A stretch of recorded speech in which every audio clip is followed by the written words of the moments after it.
You have an hour before you take your last breath, even though just a second ago you were perfectly healthy and nothing posed any danger to your life. Well, the good news is your life can still be saved. Effective antivenoms are available, but if you choose to neglect the sting, you'll bite the dust for sure. This camouflage artist is the world's most lethal fish. In total, there are around 1,200 venomous fish on our planet, but the stonefish is the toughest one. They've got 13 dorsal fins that can inject extremely poisonous venom. Remember I mentioned camouflage skills? It's the main twist to this story. You see, unlike sharks or any other predator fish, the stonefish won't attack you. It's not a predator, it's prey. So, to stay safe, it needs to somehow protect itself. Thus, it developed a super skill of turning into a stone, sort of.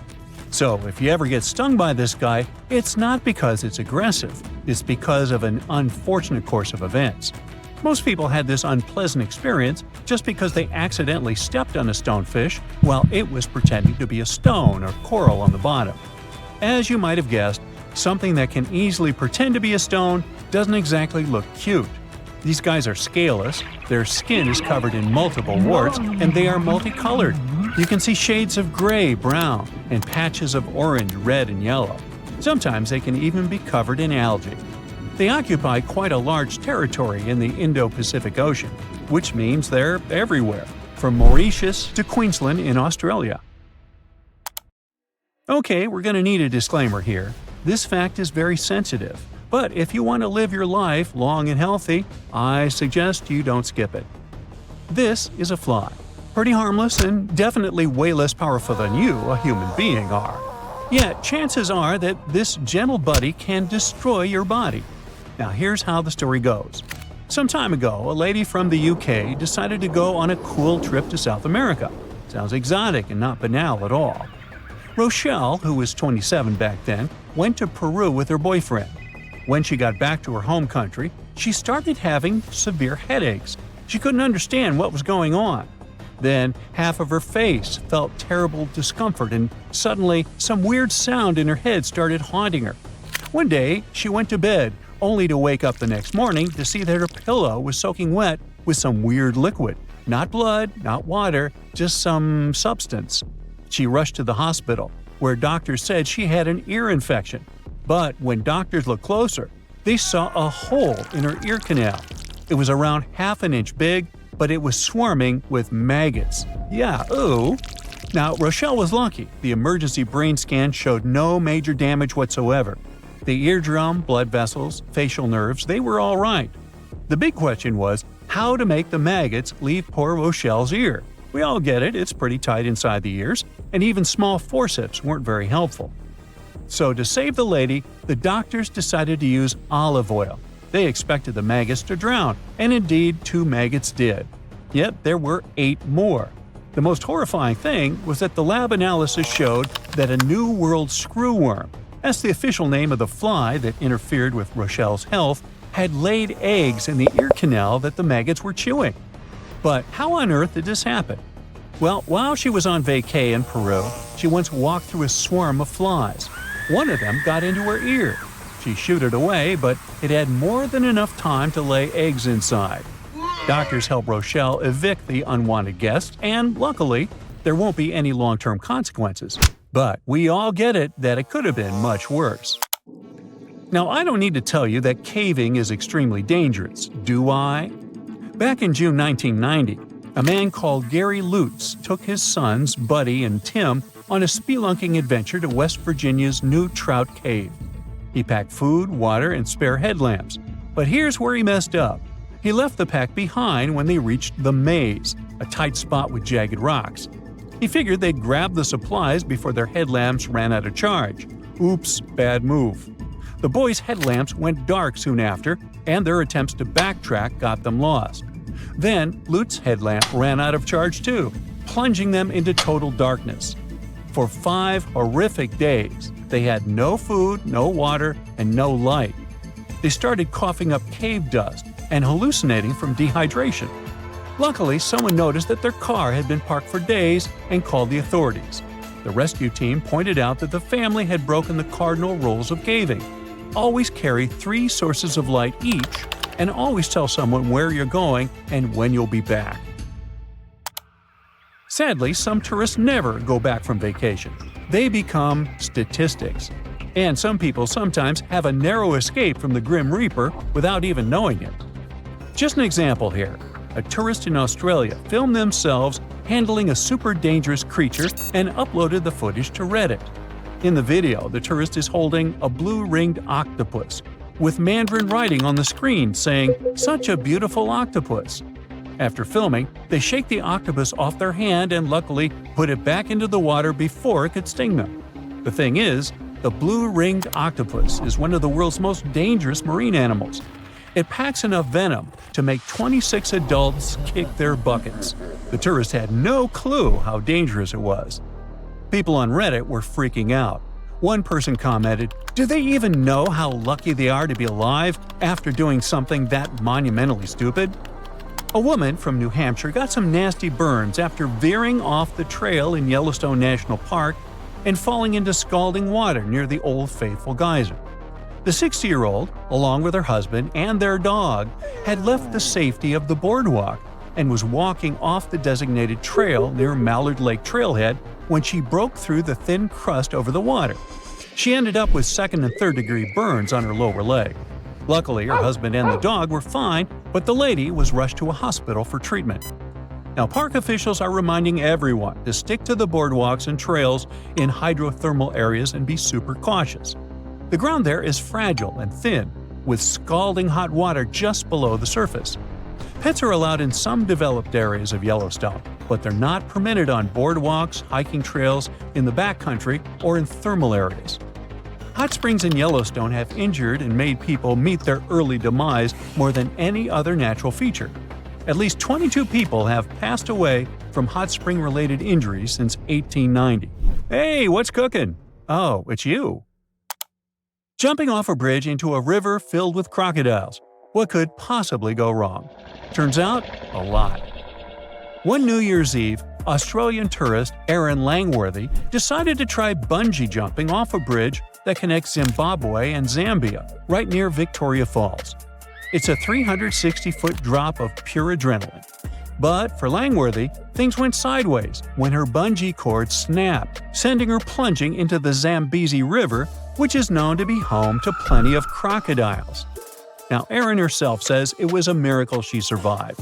When she fell, she blacked out on impact and felt like she'd been slapped all over, but the cold water shocked her back to consciousness. Now, it's easy to judge tourists for taking risks like this, but bungee jumping has been a thing at this spot for over a decade, drawing more than 50,000 tourists each year and bringing in much-needed revenue for both Zimbabwe and Zambia. The authorities claim bungee jumping is safe. The probability of an accident like Aaron had is 1 in 500,000 jumps. So I think Aaron should go buy a lottery ticket. Hey, summer's coming! Here's our Bright Side approved checklist of stuff you gotta take with you, plus some tips for you to be fully prepared for your vacation.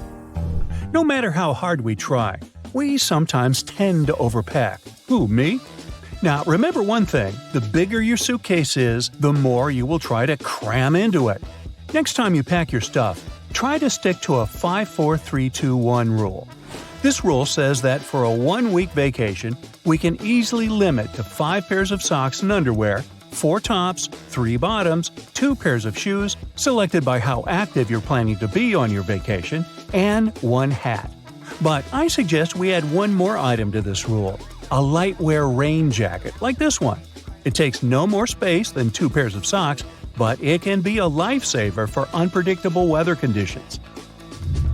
If you're afraid your clothes will get dirty fast and you'll have to hide those ketchup stains on your vacay photos, there's a solution on how not to do it. Have you heard of on-the-go detergent? These are small packets you can throw in your suitcase and hand wash your clothes in the sink. Binder clips may seem to have nothing to do with vacations. After all, these are office essentials. But let me try to bring you over. They have a ton of applications. Use them to hang up wet clothes, hold broken luggage straps together, you name it. If you still prefer to ignore the 5-4-3-2-1 rule and you're struggling to cram a couple more sweatshirts into your suitcase or backpack, plastic bottles are going to help you out. Grab one and cut it in 2 halves. Next, you're going to need an elastic band. Then roll the sweatshirt you need in a very tight roll and put it in between the 2 bottle halves. Secure this weird construction with an elastic band and voila! It now takes up way less space in your luggage. But if you're not into DIY solutions, here's another option: packing cubes to organize clothes. They'll keep all your stuff well organized, and you'll easily find what you need without digging through your entire suitcase. Plus, they come in a variety of colors and sizes, so you can separate your clothing by type or color. Well, isn't that neat? Staying connected is essential when traveling, and a portable phone charger can help ensure that your phone stays charged even when you're on the go. Look for a charger with multiple ports so that you can charge your phone and other devices at the same time. Just a quick tip here: many devices are now switching to Type-C cables, so make sure all your devices are compatible with your portable charger. If you're a frequent traveler, here's a piece of advice for you. Never ever unpack your toiletries. This way you won't forget anything next time you fly. The best solution is to keep a separate kit with all the products you need, like a contact lens case or a toothbrush. But if you still don't have one, it's high time you made up your goodie bag with your essentials. You probably already have small bottles at home. Make sure it has an inscription on them claiming the bottles are not over 3.4 ounces if you plan to take them on board. However, if you have no bottles, there are plenty of them online, like this one. The kit you want to buy should have funnels to pour any shampoo or gel easily. Some of the kits even have scoops, which is great. You can do ice cream. No, sorry. They help portion out a small amount of moisturizer so you won't spoil the entire jar with your finger grease. However, there are a couple of things you better keep in your pockets and not in the toiletry kit, like hand sanitizer and lip balm. While everything's pretty clear with hand sanitizer, lip balm has way more uses than you can imagine. If you have dry cuticles, lip balm will make them soft and pliable again. If you want to clean up your makeup, lip balm and a Q-tip will work wonders, unless it's minty. You can even use it instead of eyebrow gel if you left yours at home, and it can also help tame flyaway hairs. Traveling can be uncomfortable, especially when trying to sleep on a plane or in a car. A compact travel pillow can make a big difference in your comfort level and help you arrive at your destination feeling refreshed. Keeping your belongings safe while traveling is essential, and TSA-approved travel locks can help. These locks can be opened by TSA agents without damaging your luggage, making them a great option for air travel. The world is very diverse, and so are plugs. If you're traveling to a new and faraway destination, don't forget to check what kind of plugs they have there. For example, if you're traveling to the UK, you can stick to this adapter. A small spray bottle can significantly upgrade your look. Yes, it can. For example, if your favorite t-shirt tends to wrinkle a lot, you can sort of iron it with a spray bottle. Hang it up and spray it with water. The wrinkles will disappear, and your t-shirt will look fresh and presentable, hopefully. Now let's talk duct tape. Duct tape in your luggage may be pretty stress-relieving. Now picture it. You're going back home with a whole bunch of gifts you bought for your family and friends. Whoops! The zipper on your suitcase just didn't resist the pressure, and it busted. Duct tape is coming to the rescue. Yeah, a suitcase wrapped in duct tape might look somewhat funny, but it's still better than shelling out a pretty penny on a brand new suitcase you weren't planning to buy. Yeah, that does make sense. Laundry bags may come in handy when you separate your dirty clothes from your clean ones. I know, you can do that with plastic bags, but laundry bags are sort of more eco-friendly. Plus, once you come home, they'll spare you some time. You won't need to dig through your suitcase trying to find all the clothes you want to wash. You'll just need to throw the laundry bag into the washing machine. If you're traveling to the seaside, you might want to consider grabbing a quick dry towel like this one. They're usually made of microfiber that dries much quicker than regular cotton. Plus, these guys are pretty low maintenance, as they can be machine washed at up to 130 degrees Fahrenheit. Next on, dryer sheets. You know, we all sweat, and our feet sweat too, especially if we walk miles and miles exploring a new location.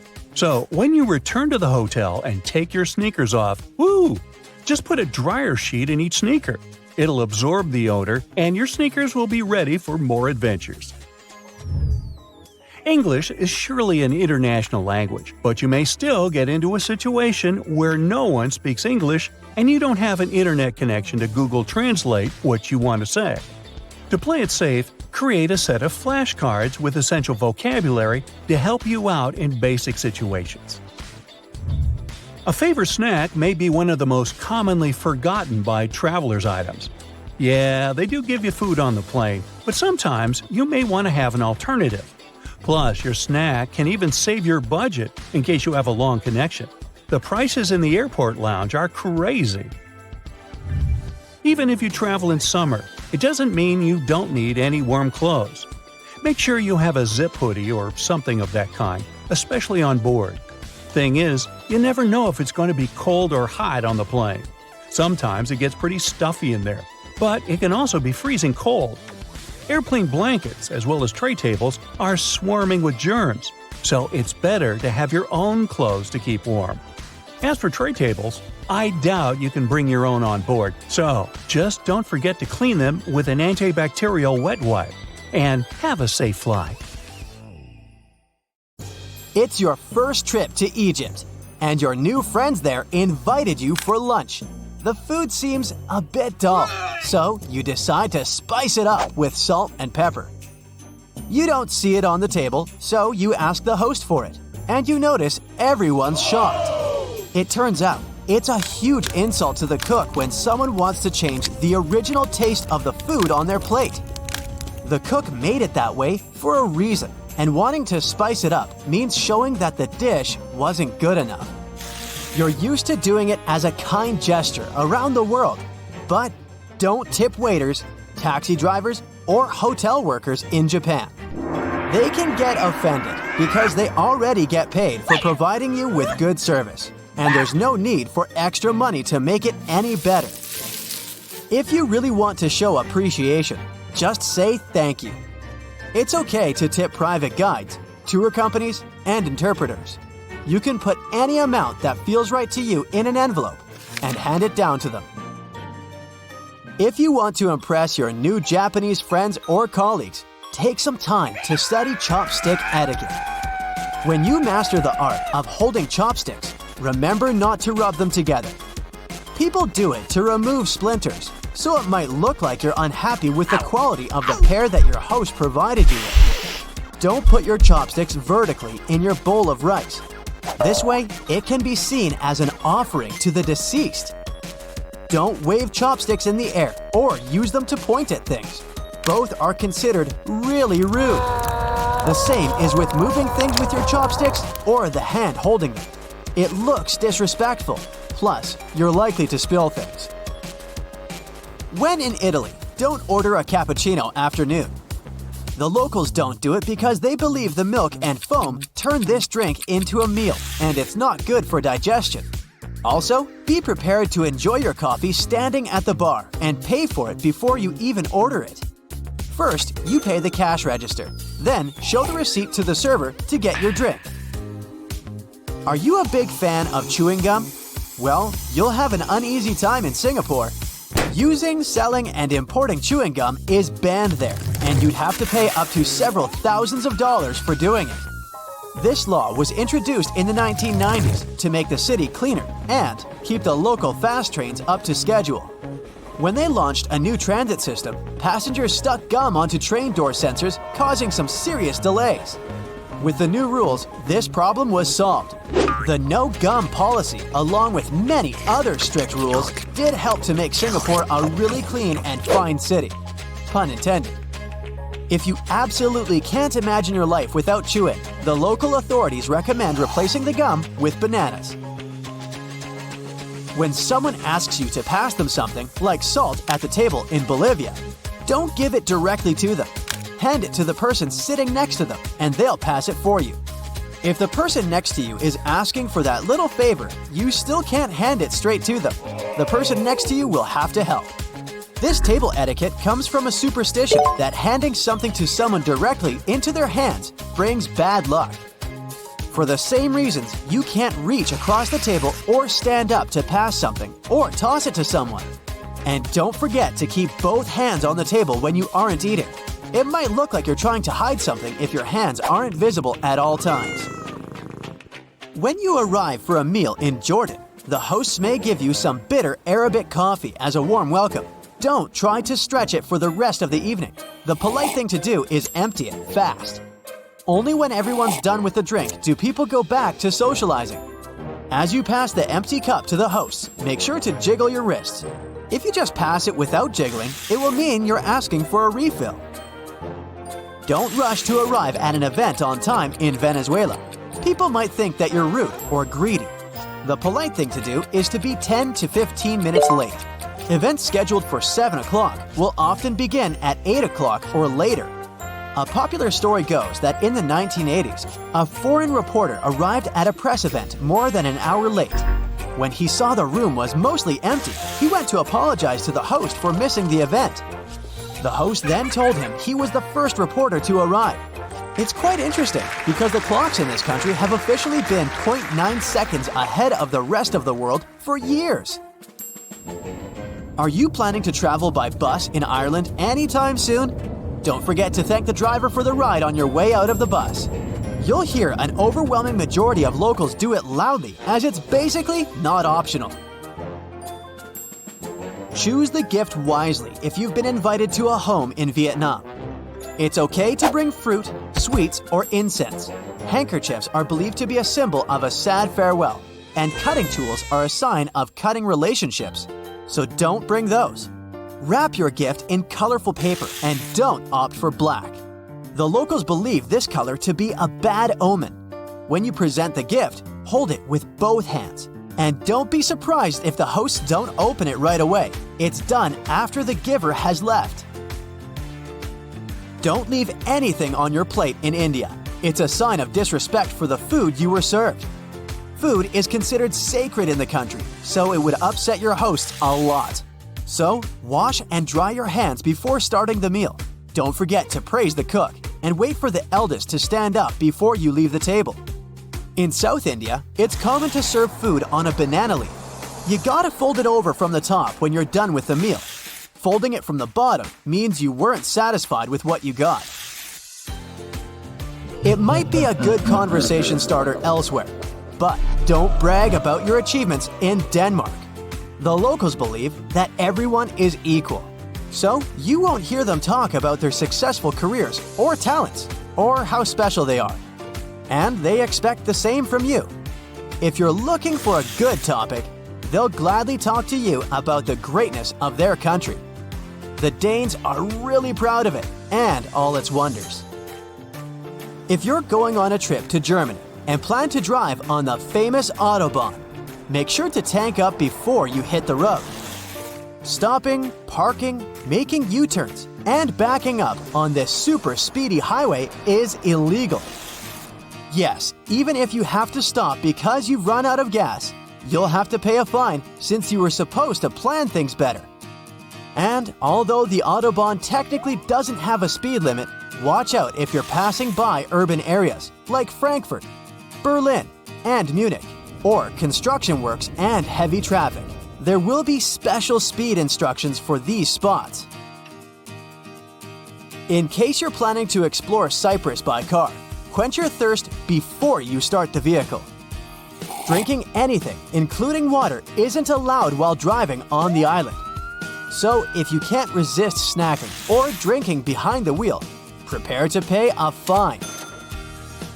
In Ethiopia, you gotta think twice before choosing a gift for someone. They see it as a debt they'll have to repay in the future. So, if you bring something really expensive, the receiver will either have to spend a lot of money on a return gift or feel indebted to you.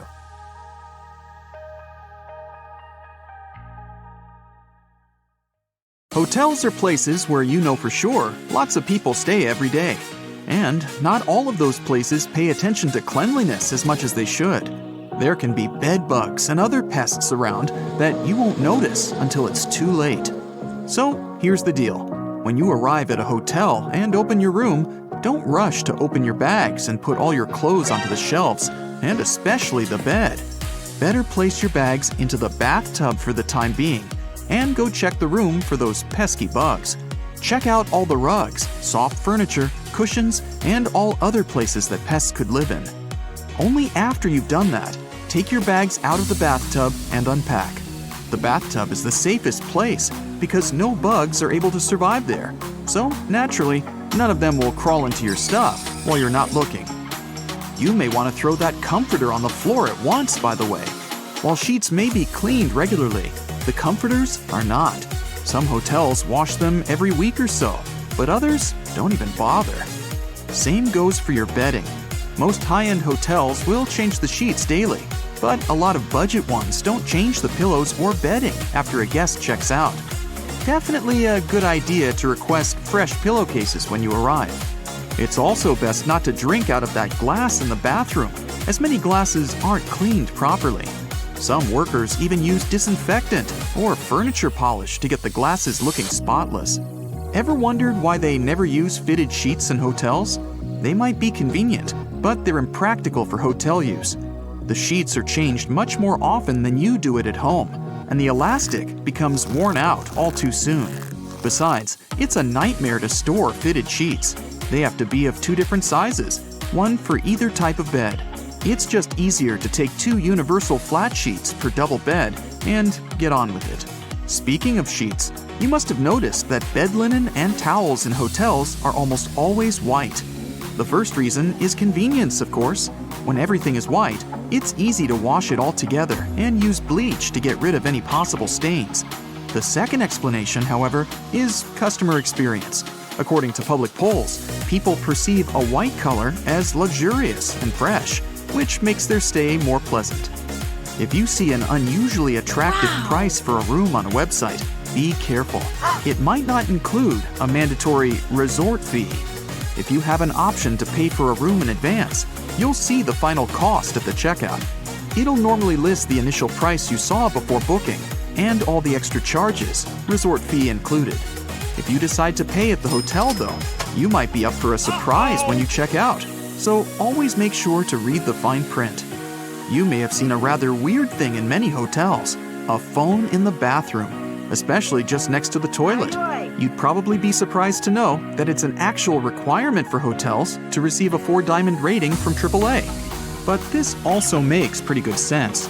For example, if you slip and fall on the wet floor of the bathroom, a phone can be handy to call for help. Returning to bathrooms, hotels typically don't provide plungers in rooms. You see, hotels want you to have a feeling that you're the first person ever to enter the room you're staying in. It's a question of your comfort, which is the primary concern of any respectable hotel. And a plunger in the bathroom, according to anonymous polls, makes people think that the toilet may malfunction at some point, which doesn't help the image. If your hotel has card keys with magnetic strips, make sure you put your card key apart from your cell phone and wallet. The problem is that key cards are rewritten quite a lot, and they're designed for that process to be quick and easy. So, a fairly strong magnet, like the one in your cell phone, could erase your key card, and you wouldn't be able to get inside your room. The hotel will surely provide you with a new card, but that's still inconvenient. Many hotels only accept credit cards as a form of payment, and without one, you won't be able to book a room directly or use the paid services provided by the place. Booking a room is just the first step of your stay at a hotel. During your vacation or business trip, you might use the minibar or other paid services that you'll only have to pay for at the checkout. If your debit card doesn't have enough funds on it to cover all your expenses, the hotel has no means to get their money apart from suing you. If you pay with a credit card, however, all the additional costs go to the bank, and everyone's happy. The time of check-in and check-out is fixed not to annoy you. It's done so you don't barge in onto guests who stayed in the room you've booked, and the hotel staff can clean the room and prepare it for the next guest's arrival. By the way, the checkout time is normally about 11 a.m. to 12 p.m. because hotels actually care about your well-being. They not only let you have your breakfast, but also give you some time to prepare for departure without hurry. Isn't it kinda annoying that many hotels don't have a socket near the bed? In fact, time is to blame in this case. Lots of hotels around the world were built before mobile phones and other portable devices became so popular and widespread. Back then, of course, they didn't need bedside sockets, and many of them haven't yet caught up with the times. You can avoid this issue if you stay at a hotel that's been built relatively recently. Once you're at the check-in desk, it's likely that the hotel staff already recognize you. Many hotels, especially higher-end ones, will do a little research of their guests' social media. While this seems a bit creepy, it's only so they can see who you are to make your stay more comfortable. At check-in, you'll also be given an initial key which will reset the door lock and cancel any existing keys. But make sure to be respectful to your receptionists. Sometimes, they may play practical jokes on rude customers by key bombing. This is where they give you 2 of the initial keys. Either key resets the door, so once you use the second one, the first will no longer work. Toothpaste is one item you probably won't find in the hotel room's bathroom.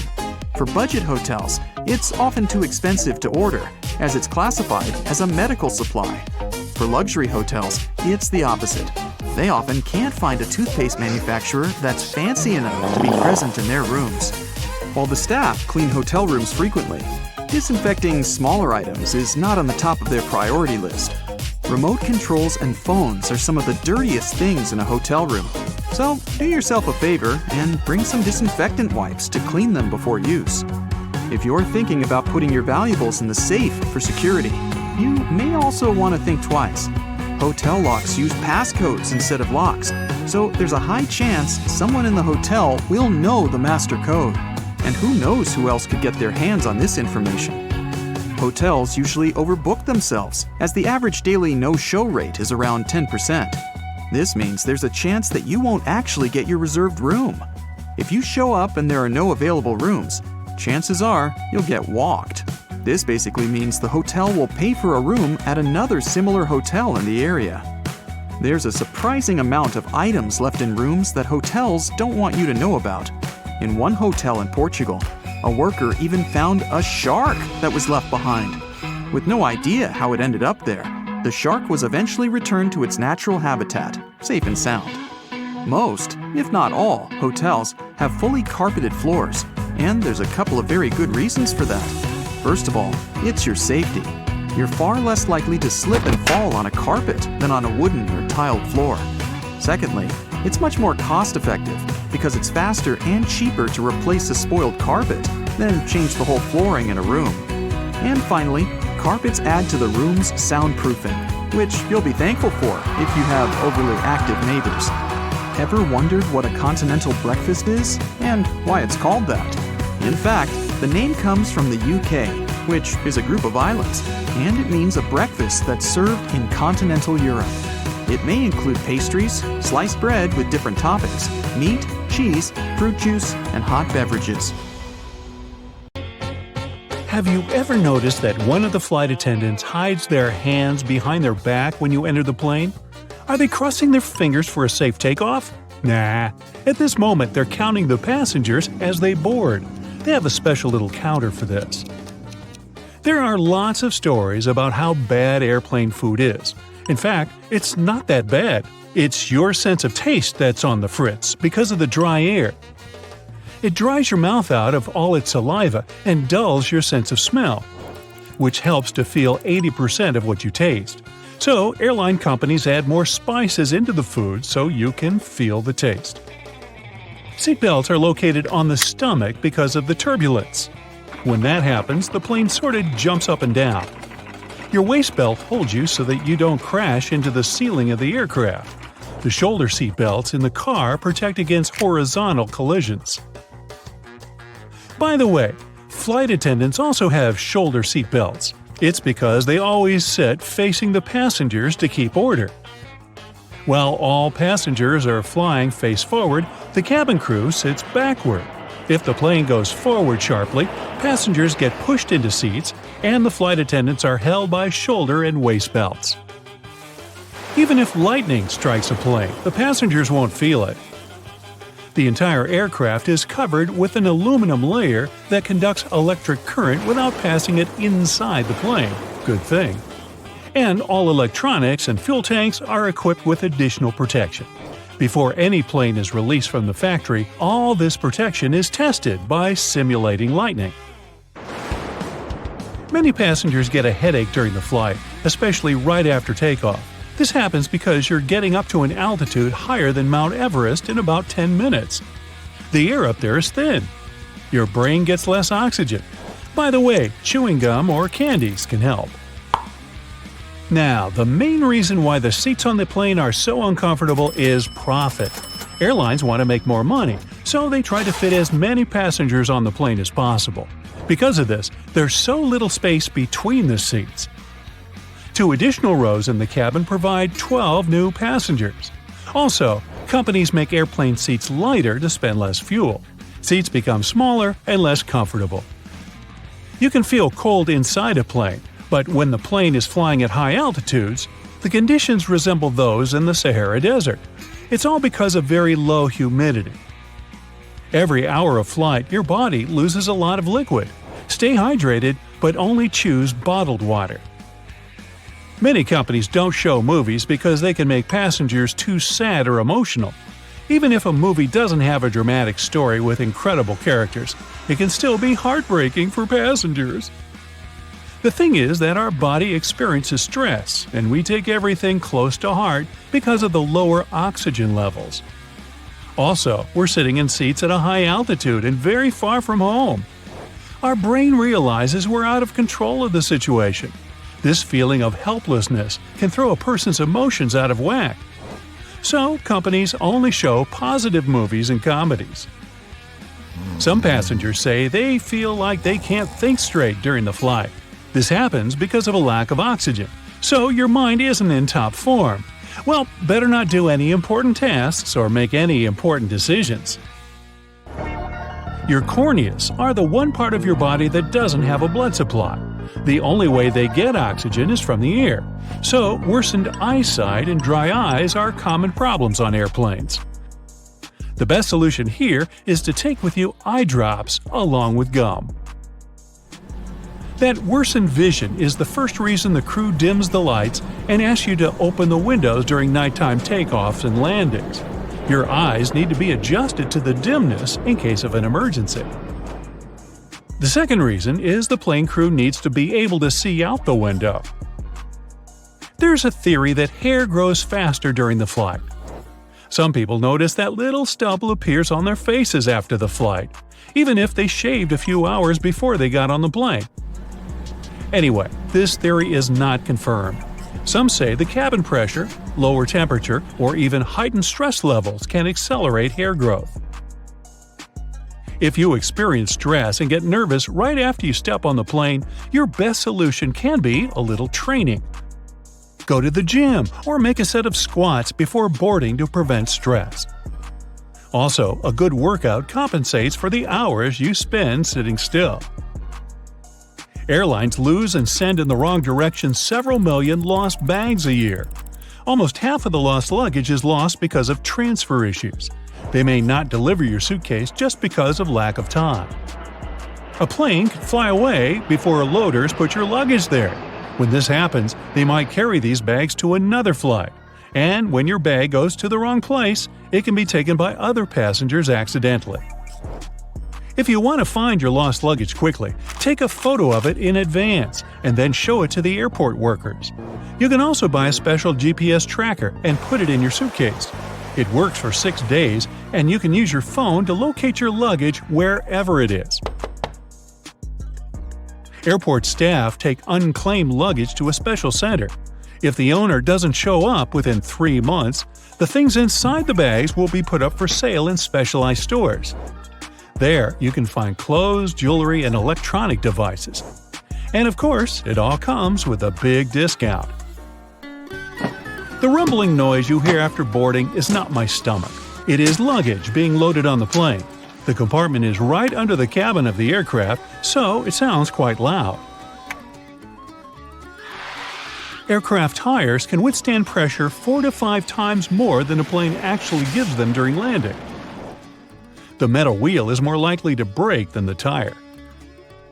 Pilots also have different meals. This is necessary to reduce the risk of food poisoning.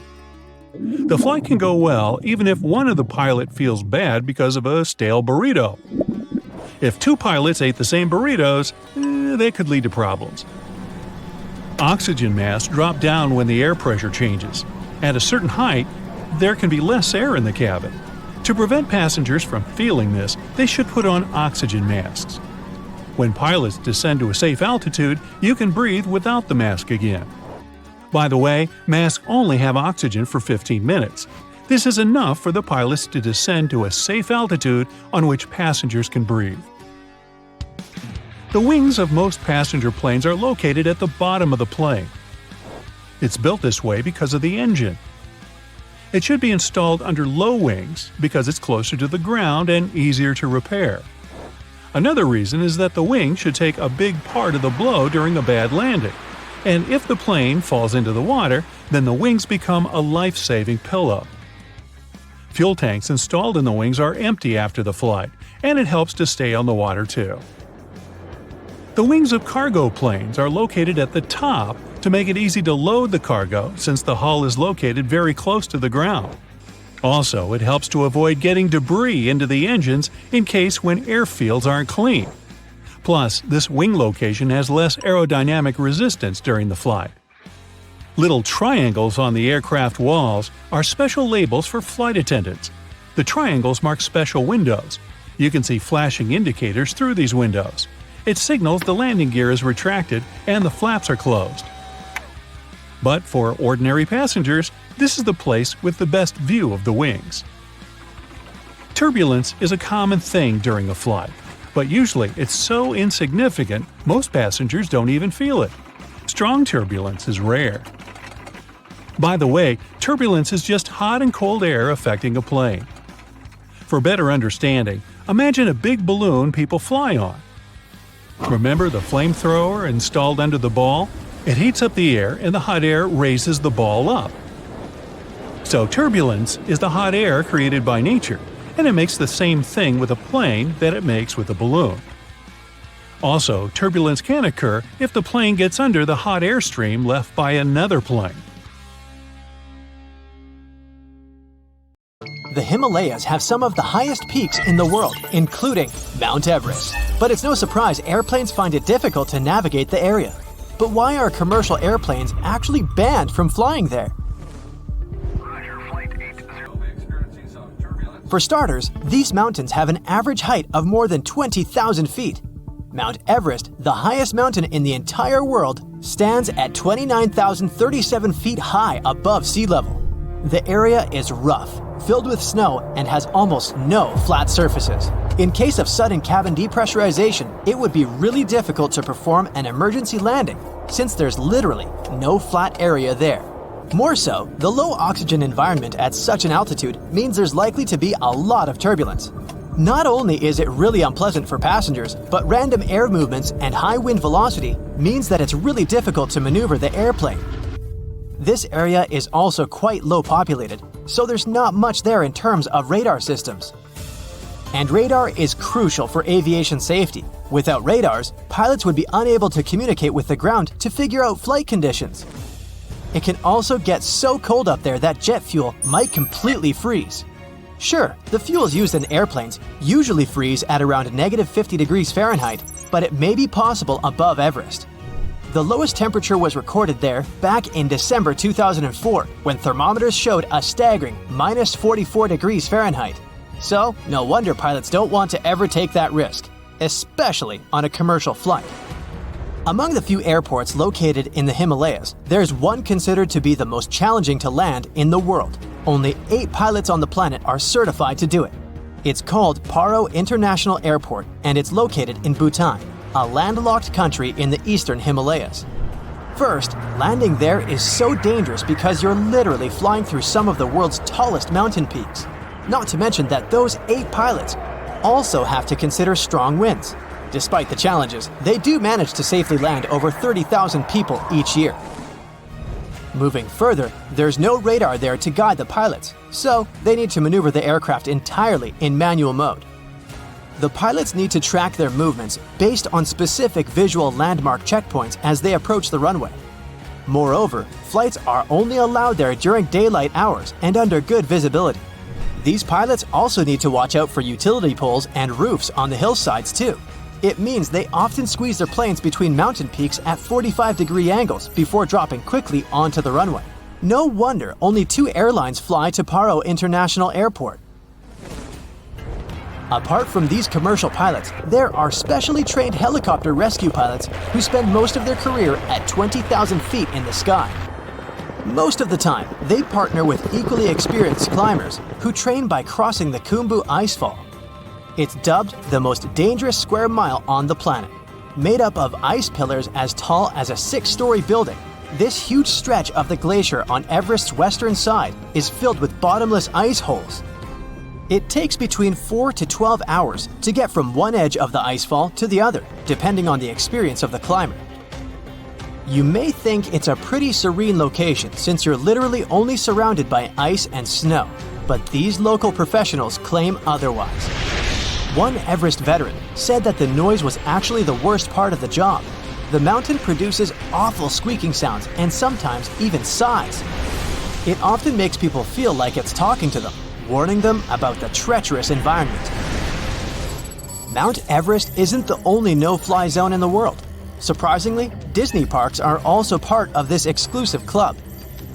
So you won't ever be able to look out of your plane window and see the beauty of fairy tale castles from up above. In recent years, a lot of crowded tourist attractions, including Disney parks, have increased their security measures to make sure their visitors are as safe as possible. As such, no aircraft is allowed to fly within 3,000 feet of Disneyland in California or Walt Disney World in Florida. It was initially a temporary ban, but this rule became permanent back in 2003. Some other places don't have planes flying over them because of their historical importance, like Machu Picchu, located in the Peruvian Andes Mountains. There's also a large number of rare wildlife species and plants that grow exclusively in this area. It's crucial that they're protected as well as possible. What does it have to do with planes not flying over that area? Firstly, it reduces the volume of harmful chemicals in the area. Secondly, if a plane ever needed to perform an emergency landing in this location, it'd cause irreversible damage to buildings and wildlife. Surprisingly, planes can fly over the Greek Parthenon in Athens, but with one condition: not to get closer than 5,000 feet above it. This way, the historical building is kept a bit more protected from any emergency landings, since there are specially designated areas around it. You won't be able to see the Taj Mahal from above either, since it's one of the most important, oldest, and most beautiful pieces of architecture in the world. It also needs added security features. This building dates back to the 1600s. UNESCO announced it a World Heritage Site in 1983. The Indian authorities set up a no-fly zone above it in 2006. They did it to safeguard not only the building itself, but also the crowds of tourists that come there each year, 7 to 8 million people. Buckingham Palace is well known for being the residence of British monarchs. So, for the Queen's security, a no-fly zone was set up here too. Planes aren't allowed to fly over Windsor Castle either, to make sure the royal family is equally protected. Other important British buildings with no-fly zones include Number 10 Downing Street, the British Prime Minister's official residence and office, and the Houses of Parliament. George Washington's home in Mount Vernon, Virginia, can only have planes flying above it at more than 1,500 feet. The historical wooden mansion was built for President George Washington between 1758 and 1778. Unfortunately, the building has seen a lot of damage over the years, so in an effort to preserve it better, authorities decided to prohibit vibrations produced by flying aircraft. That's why another no-fly zone was established there. It covers the airspace above this National Historic Landmark. That's probably the reason why you'll rarely see pictures of this house from above. Since it's the residence of the US President, it's not allowed to fly over Washington, D.C., It's also the home of Congress and other establishments. So, the authorities set a special flight rules area, stretching for 30 miles around Ronald Reagan International Airport. This means that it's one of the airports with the most precise takeoffs and landings. Pilots have to carefully tackle no-fly zones, which sometimes results in uncomfortable takeoffs for passengers. Whenever a pilot breaks a no-fly zone, it's a big problem, like the one that happened back in 2005 when a pilot accidentally steered the plane into a prohibited zone.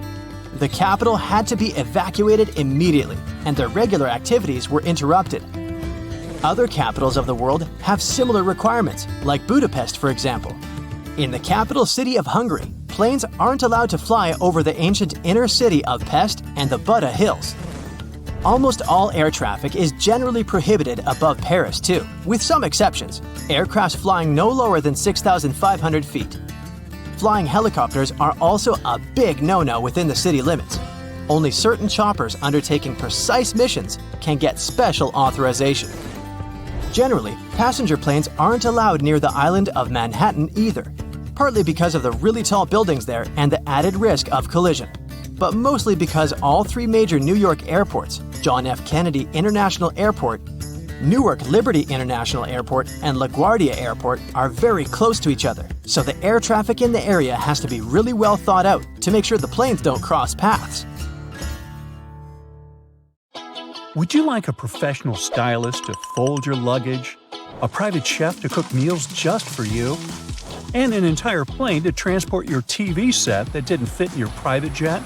That's pretty much the everyday travel reality for the top 0.1% of U.S. earners who made around $3 million per year in 2022.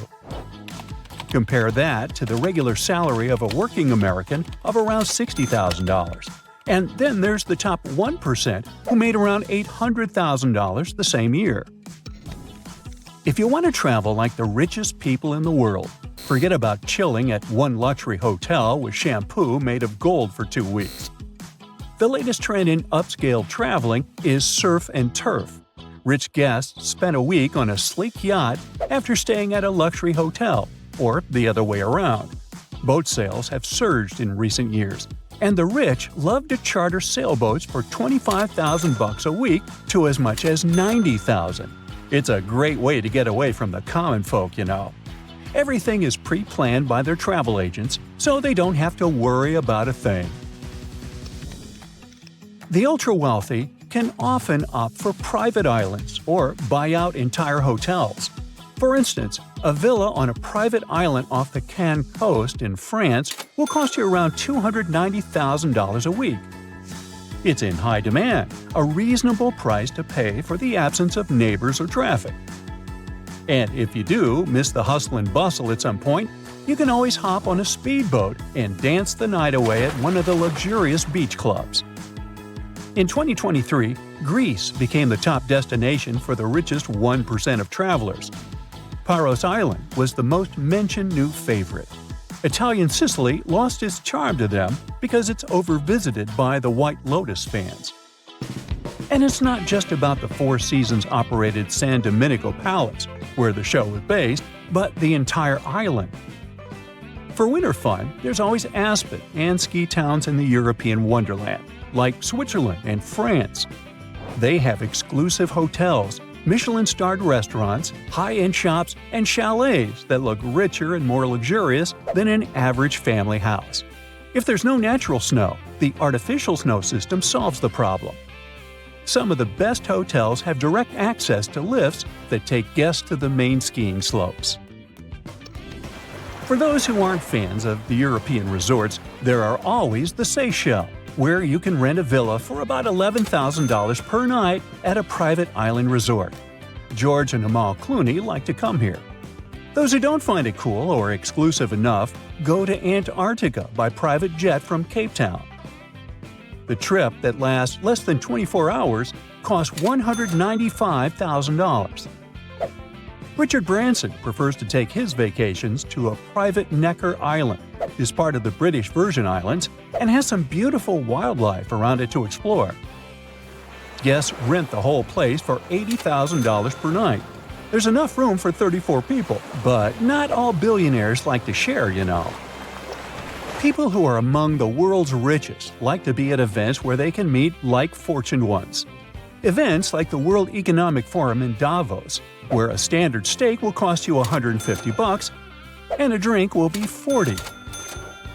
Then there are horse races, Miami or Singapore yacht shows, or Dubai International Boat Show. For those who love movies or showing off their lavish dresses, the Sundance Film Festival in Utah, the Cannes Film Festival in France, or Venice International Film Festival in Italy could be good options. Sports lovers travel to events like the US Open Golf Tournament and other golf cups, the Wimbledon Tennis Tournament in the UK, the Melbourne Cup in Australia, or the Monaco Grand Prix for those who love speed and expensive cars. Those who can't live without style and like to be trendsetters don't miss fashion weeks in New York, London, Milan, and Paris. For music and crazy luxurious building lovers, there are always opera balls, like the one in Vienna, Austria, or La Scala Opera House opening night in Milan, Italy. And then, of course, there are special events like birthdays. When she was turning 22, billionaire Kylie Jenner rented a super yacht for over $1 million per week. An average person would have to save up for years to rent this vessel, even for one day.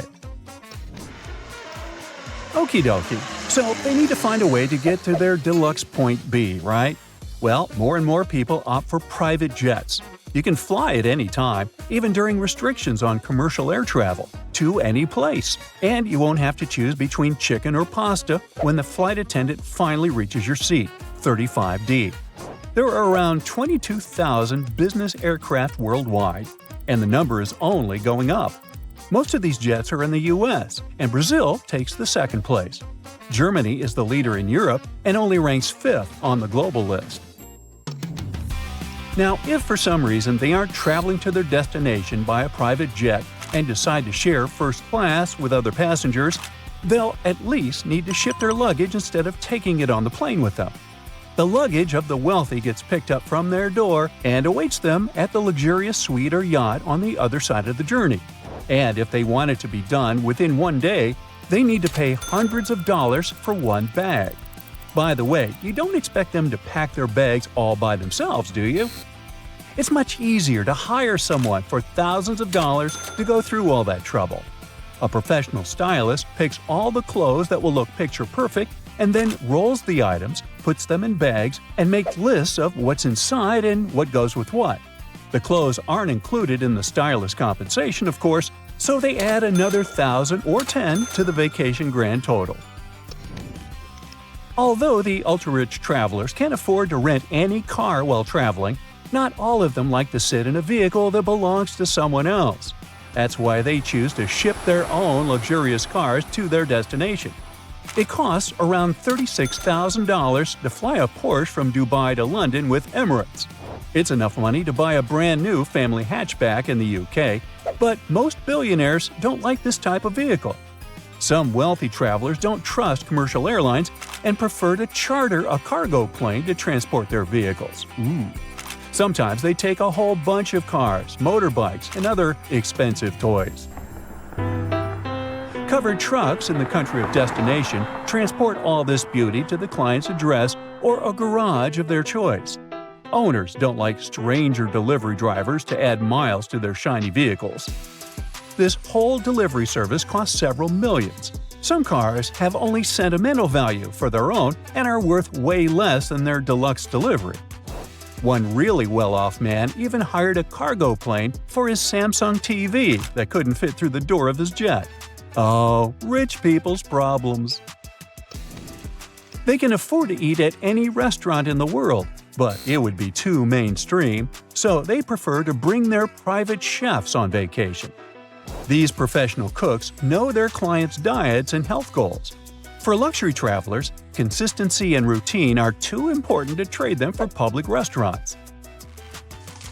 For chefs, it's often a chance to travel for free and get a good salary at the same time.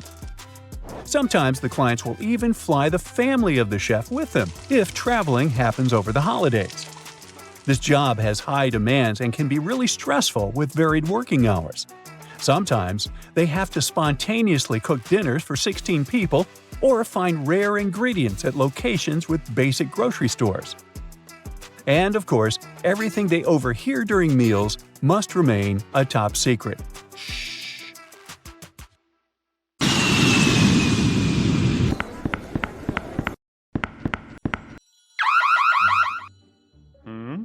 Hey, you've got the wrong person. I'm just a manager going back home from my annual vacation in Europe. The TSA agent pulls out a massive chunk of delicious French cheese from your hand luggage. Turns out, you can only grab really small amounts of soft cheese on board, since it's considered to be liquid. Fun fact, you can bring a cheese grater on board without any problems, but you can grate no more than 3.4 ounces. That's the maximum cheese amount. Wait, you can't grate it. Cheese should be safely sealed in a plastic bag. Good news, hard cheese is fine to travel with. Okay, they took your cheese, a large bottle of water, you're bad, some cream tubes, and other fancy souvenirs. Look at that fine Swiss knife you grabbed in Geneva. It now risks ending up in an auction. If you're lucky enough, the airport might provide a shipping service to get your precious souvenirs, and even cheese, if it doesn't go bad, to your home for a fee. Still, not all the airports do this. So, some of the banned items will go to an auction to raise money. The confiscated items are usually sold in bulks, so it's going to be pretty hard to find the ones that you had to leave behind. Some other objects with more specific purposes are donated to different organizations. Pepper spray, for instance, would go to a police training academy. As for cheese, prohibited exotic fruits, and other food and water, well, they usually just get disposed of. Some items, especially really bad and dangerous ones, may be simply melted or destroyed. Magic 8 balls pose no danger, but they have to be checked in luggage. The problem is the liquid inside them. Yeah, it might be less than 3.4 ounces, but let's face it, it's hard to count the exact amount. Ask your ball if you can take it on board. It's likely to give you a "don't count on it" answer. Relieving gel insoles are a bit disturbing on board. The problem is the same. It's impossible to count the exact amount of liquid, so no gel insoles and no gel candles either. Perfume and nail polish are kind of forbidden too. It's not only about liquid on-board restrictions, but also about etiquette rules. Some passengers may simply be allergic to their smell. Plus, they're flammable. As for nail polish removers, opt for an acetone-free version, since acetone is a no-go for hand luggage. Anyway, you can grab a bottle of perfume as long as it's not too large and you don't use it on board. It would be a pity to leave a whole bottle in the trash bin before boarding. Still, you can sneak in the plane with more than 3.4 ounces of your favorite cream, claiming it's some medicine that you really need. But you do need to notify the airport beforehand. A bit weird, but it works. Sometimes. In case you need to check your body temperature on board, make sure your thermometer is electronic. Mercury ones are strictly forbidden. Who's going to pick up all the mercury balls if you accidentally drop it? Bowling pins are a no-go for hand luggage. Seems like the aircrew doesn't want anyone to have fun and play bowling in the aisles during a long and boring flight. No, it's all about our safety. They just think bowling pins might hurt someone. No sports equipment is allowed, be it a fencing foil, a bat, or even darts. Darts are sharp, and no sharp objects are allowed on board. Such items should travel in check-in luggage, unless you want them to end up in an auction. If you're into handmade things, and a transatlantic flight gives you enough time to knit a scarf or a pair of socks, opt for plastic or wooden knitting needles and wrap them carefully so as not to cause any damage. Those made of metal will probably be disposed of by melting, and they don't deserve such a fate. Snow globes, as with any other object containing liquid inside, aren't allowed through security. If your snow globe is as small as a tennis ball, you may be lucky to have it allowed, but it's better to play it safe and check the snow globe in. Liquid bleach is definitely a weird object for hand luggage, even if you're traveling in a white shirt. First, it's not allowed on board because it's highly flammable. Second, a brand new white shirt doesn't seem to be the right choice for a flight. Coffee and turbulence just don't mix. Third, the bathroom on board is far too small for laundering. If you're a hairdresser on a business trip, you'll probably have to invest a bit more when booking your flight. No hair bleach is allowed on board. Scissors aren't welcome either, unless their blades are 4 inches or shorter. By the way, scissors that aren't allowed to fly are often donated to schools, which is a good alternative to disposing them. Bad news for hairdressers again. Due to a gas cartridge that's filled with butane, cordless curling irons aren't allowed on board. Good news, electric curling irons are completely fine and safe. If you're an artist, you must have already struggled with security rules. You don't want your paint to get frozen or ruined in the luggage section, so you'll surely want to bring it on board. Security may be okay with your oil paints as long as they're under 3.4 ounces, but there's no way you can grab your extremely flammable turpentine. Now, in case you don't enjoy food on a plane and failed to order a meal on board beforehand, you can take any pan or pot on board and cook it yourself. No, you can't cook, and you can't grab a cast iron pan either. They're quite heavy. That's why they're likely to be dangerous. If a TSA agent confiscates it, it won't end up being donated to a local kitchen. It'll probably be melted. If you want to have some fresh smoothies while flying with fresh fruit that are allowed on board, like an apple or a banana, bad news for you. Blenders are allowed only in case you remove the blades, so technically it's not a blender anymore. Hey, here's when you need that cheese grater. English Christmas crackers can make a wonderful atmosphere of joy and happiness during Christmas holidays, but it brings nothing but a mess on board. It makes a cracking sound when pulled, which can frighten other passengers. They are not allowed in checked bags, just like party poppers and sparklers. High heels and thick soles aren't prohibited, but they do cause some problems. If you're wearing one of these, you may be asked to take them off to have them scanned. Sure, there are some plastic shoe covers, but these airport floors are swarming with germs. Wedding dresses are a bit of a problem too. Some dresses just don't fit in the X-ray machine, so they might need to be double-checked. All the fans of camping, beware. You probably want to check in a lot of luggage required for your trip, so make sure you check in the tent pegs too. Though, if you travel light with a carry-on backpack only, you'll probably need to buy some when you reach your destination. Since they're sharp objects, tent pegs are not allowed on board. It's hard to imagine anyone having a drill inside their 5-pound carry-on luggage. But anyways, these are not allowed. So if you're a creative person who wants to bring a drill home as a vacation souvenir because magnets are lame, you'll have to check it in. If you want to sneak in a plane with a dry ice DIY fridge, you're almost sure to fail. It's flammable, so safety regulations definitely prohibit it on board. You can bring up to 5.5 pounds of dry ice, but airline permission is required. Anything with an uncovered blade is not allowed through security. Instead, a disposable razor or cartridge blades can be taken on board. Box cutters and knives, with a teeny tiny exception of a smooth butter knife, should be in checked luggage. Soap bars are allowed on board, but don't panic if a TSA agent wants to double-check your bag after scanning it. It just may look a bit odd on the screen and mislead them. Liquid soap, instead, follows the universal liquid rule. Rules for batteries may vary. Spillable batteries are allowed neither in carry-on nor in checked luggage. And lithium batteries also can't be carried on board, only because if damaged, they can cause a fire. Okay, you travel with your Mr. Scratchy, and yes, a laser pointer is your furry friend's favorite toy. But you gotta make do without it this time, buddy. Laser pointers are not allowed in carry-on nor in checked luggage. A walking stick can be used as a mobility device and then let on board, but surprisingly, TSA may prohibit this item sometimes. Play it safe and notify your airline in advance. Bon voyage! With a population of only 730,000, Alaska is home to almost 8,000 pilots. That's more than 1% of the entire state. There are 6 times more pilots and 16 times more aircraft per person than in the rest of the country.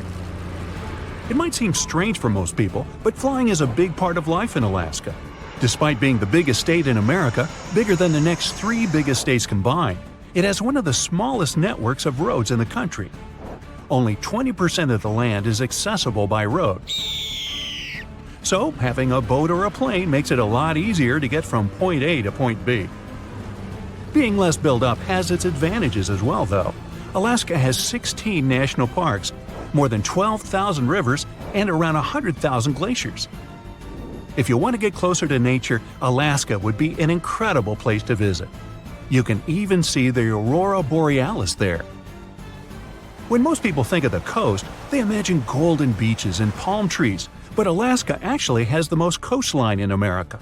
No other state even comes close, with Alaska having 5 times as much coastline as second-place Florida. Alaska has the lowest population density. It has such a small population relative to its size that if Manhattan had the same density of people, only 16 people would live there. Now, New York City is far smaller than Alaska in terms of geographical size, but more people live there than in almost 40 other states. There are more than 27,000 people in 1 square mile of the city. Hey, speaking of other states, only one letter doesn't appear in any state name – Q. Really? Arizona produces so much cotton every year, they can make 2 t-shirts for every American out there. Get equipped for any season with brand new Brightside merch. Click the link and grab your print.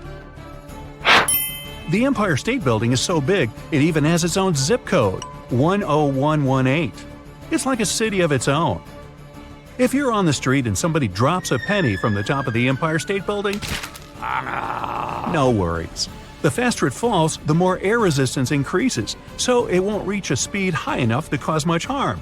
It still might sting a little though. Scientists discovered a unique species of ant that only live in New York City.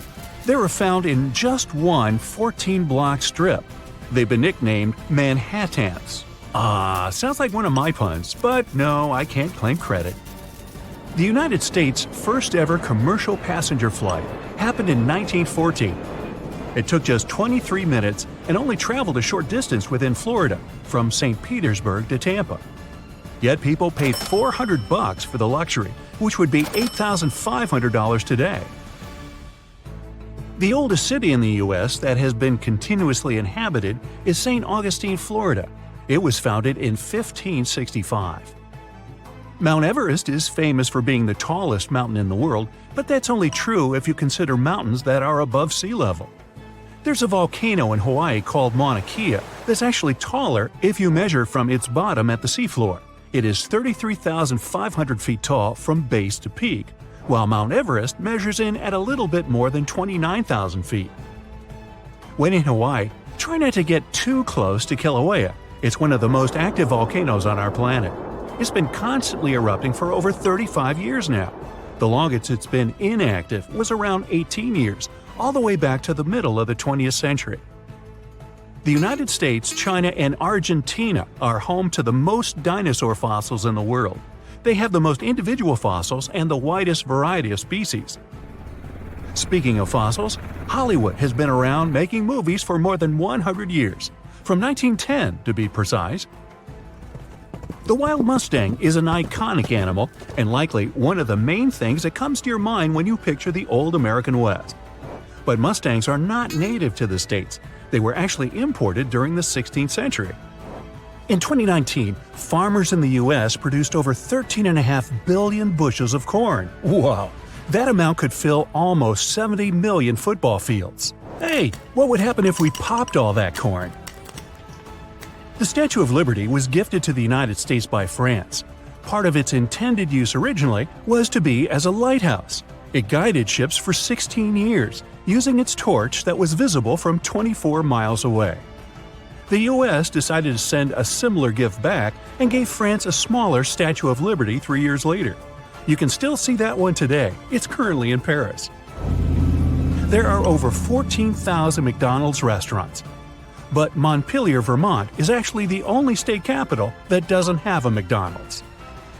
McDonald's once created broccoli that tasted of bubblegum to make a healthy option more enticing.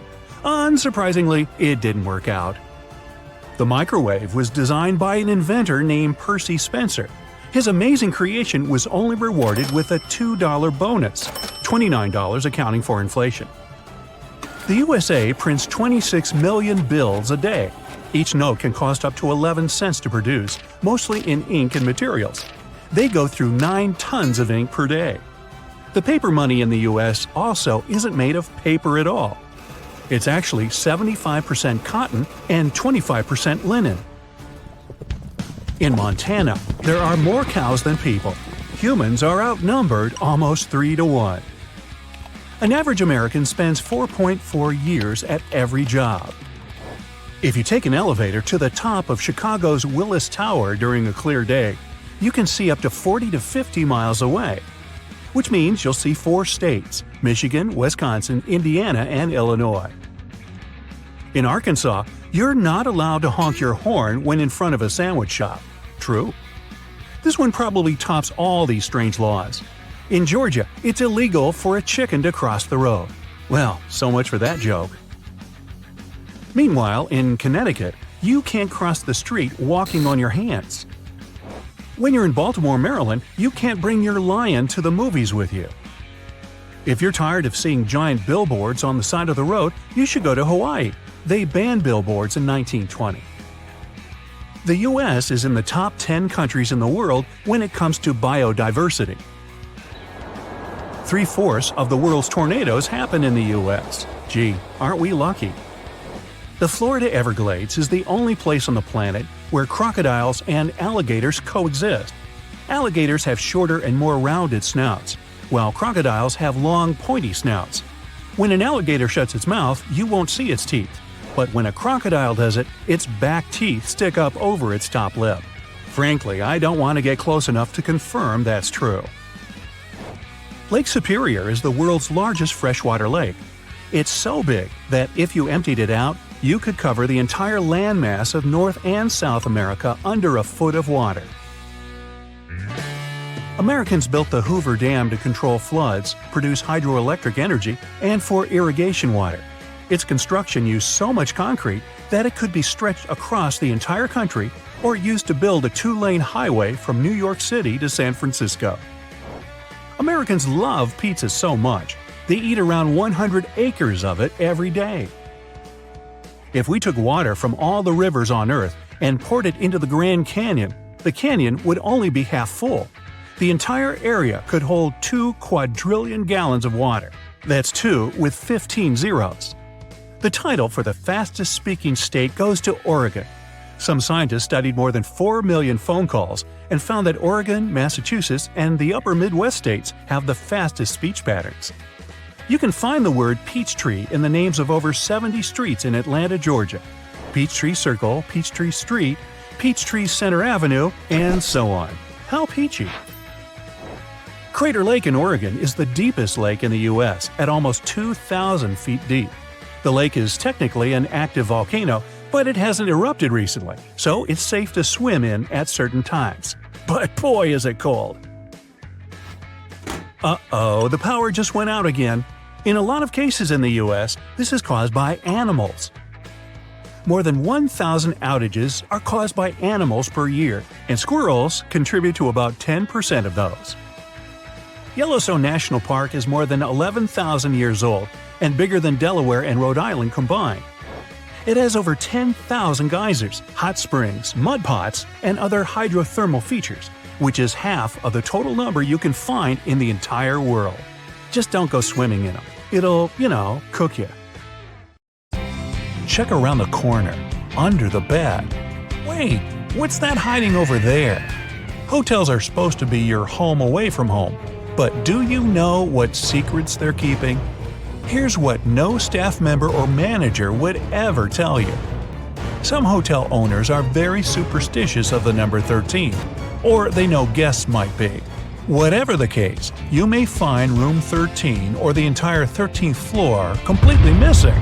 In the Far East, the same can be said about the number 4.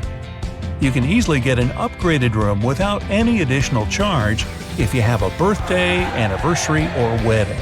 Just call ahead of time and warn them about the upcoming event. You might be checking that bed for stains and bugs, but you're probably overlooking the dirtiest thing in the room, the TV remote. It doesn't get disinfected between guests. Put it in a plastic sandwich baggie before using it. Plenty of other filthy things in that room, but we'll touch on those later. Every hotel has a place where housekeeping stores forgotten things.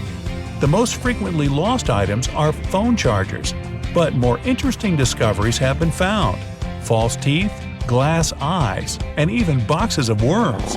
If no one comes for these strange treasures after 5 or 10 years, yes, they're nice enough to wait. The cleaners raffle the lost items among themselves. Some luxury ones may have hidden cameras built in for safety reasons. The most common place for this is the door peepholes. So always put a piece of masking tape or putty over the one in your room. But hidden cameras in the room itself are never okay. To check the place, turn off the overhead light and switch on your phone's front-facing camera. Slowly scan the room. Your front camera will pick up their infrared light. Common spots are near the bed and in the bathroom, so check those areas thoroughly. Hotel owners often let their friends and family stay for free. You wouldn't know it since they usually leave before peak season starts. The employees and cleaners also get in on some perks. They keep towels, slippers, bathrobes, and shampoos. But what you might not know is that hotel chains are fine with you taking things from the room. Stationery, toiletries, coffee mugs, umbrellas, anything with their name and logo on it. This will serve as free advertisement when you take those things with you. Those beautiful bright vegetables and fruits near the hotel restaurant's entrance aren't just a decoration. They trick your body into feeling full before you even get your plate. You eat less, and the company saves money. They may give you extra bottles of shower gel or other toiletries, but there are ones that charge you for grabbing too much food during the breakfast buffet.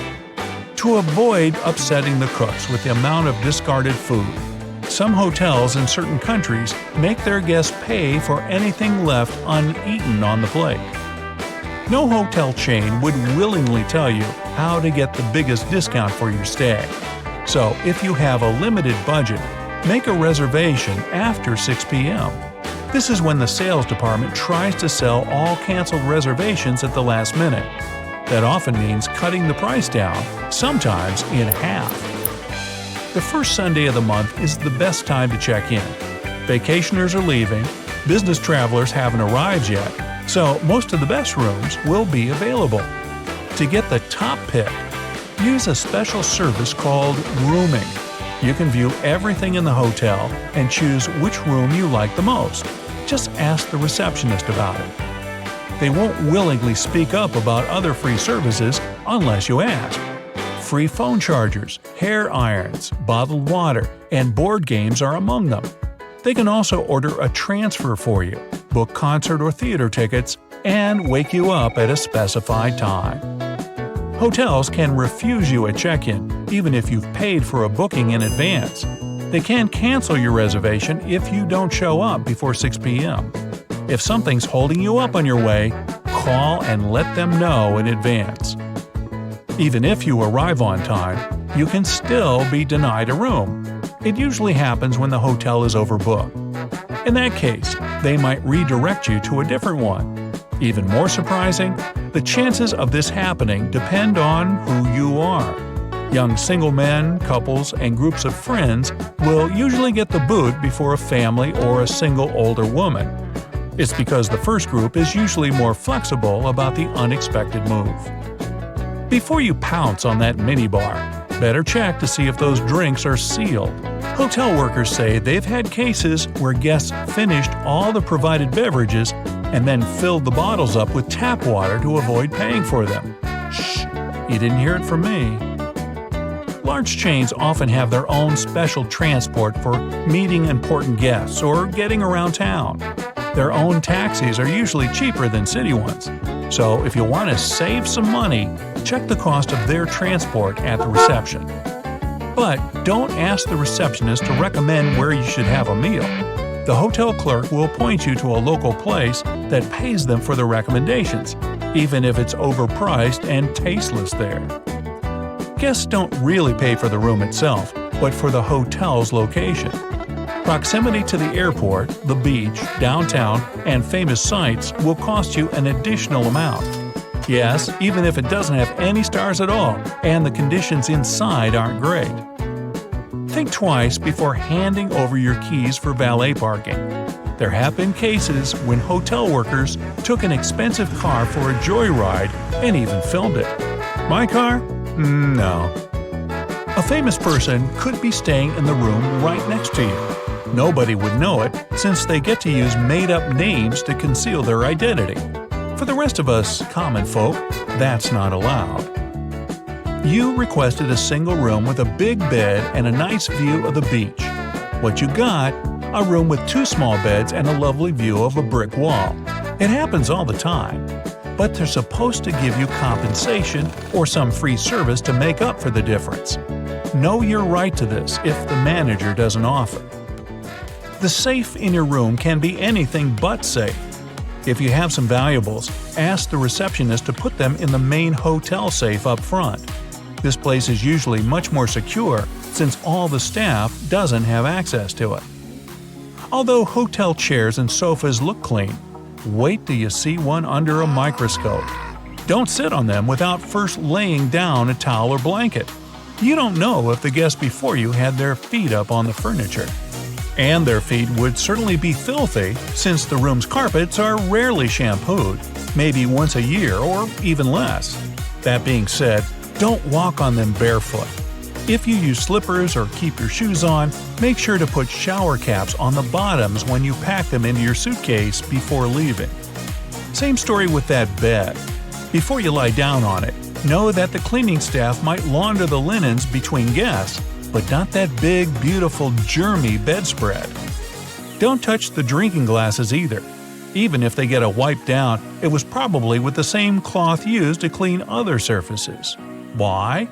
Well, because staff have only 20 to 30 minutes to clean each room completely. So they need to do it quickly, not thoroughly.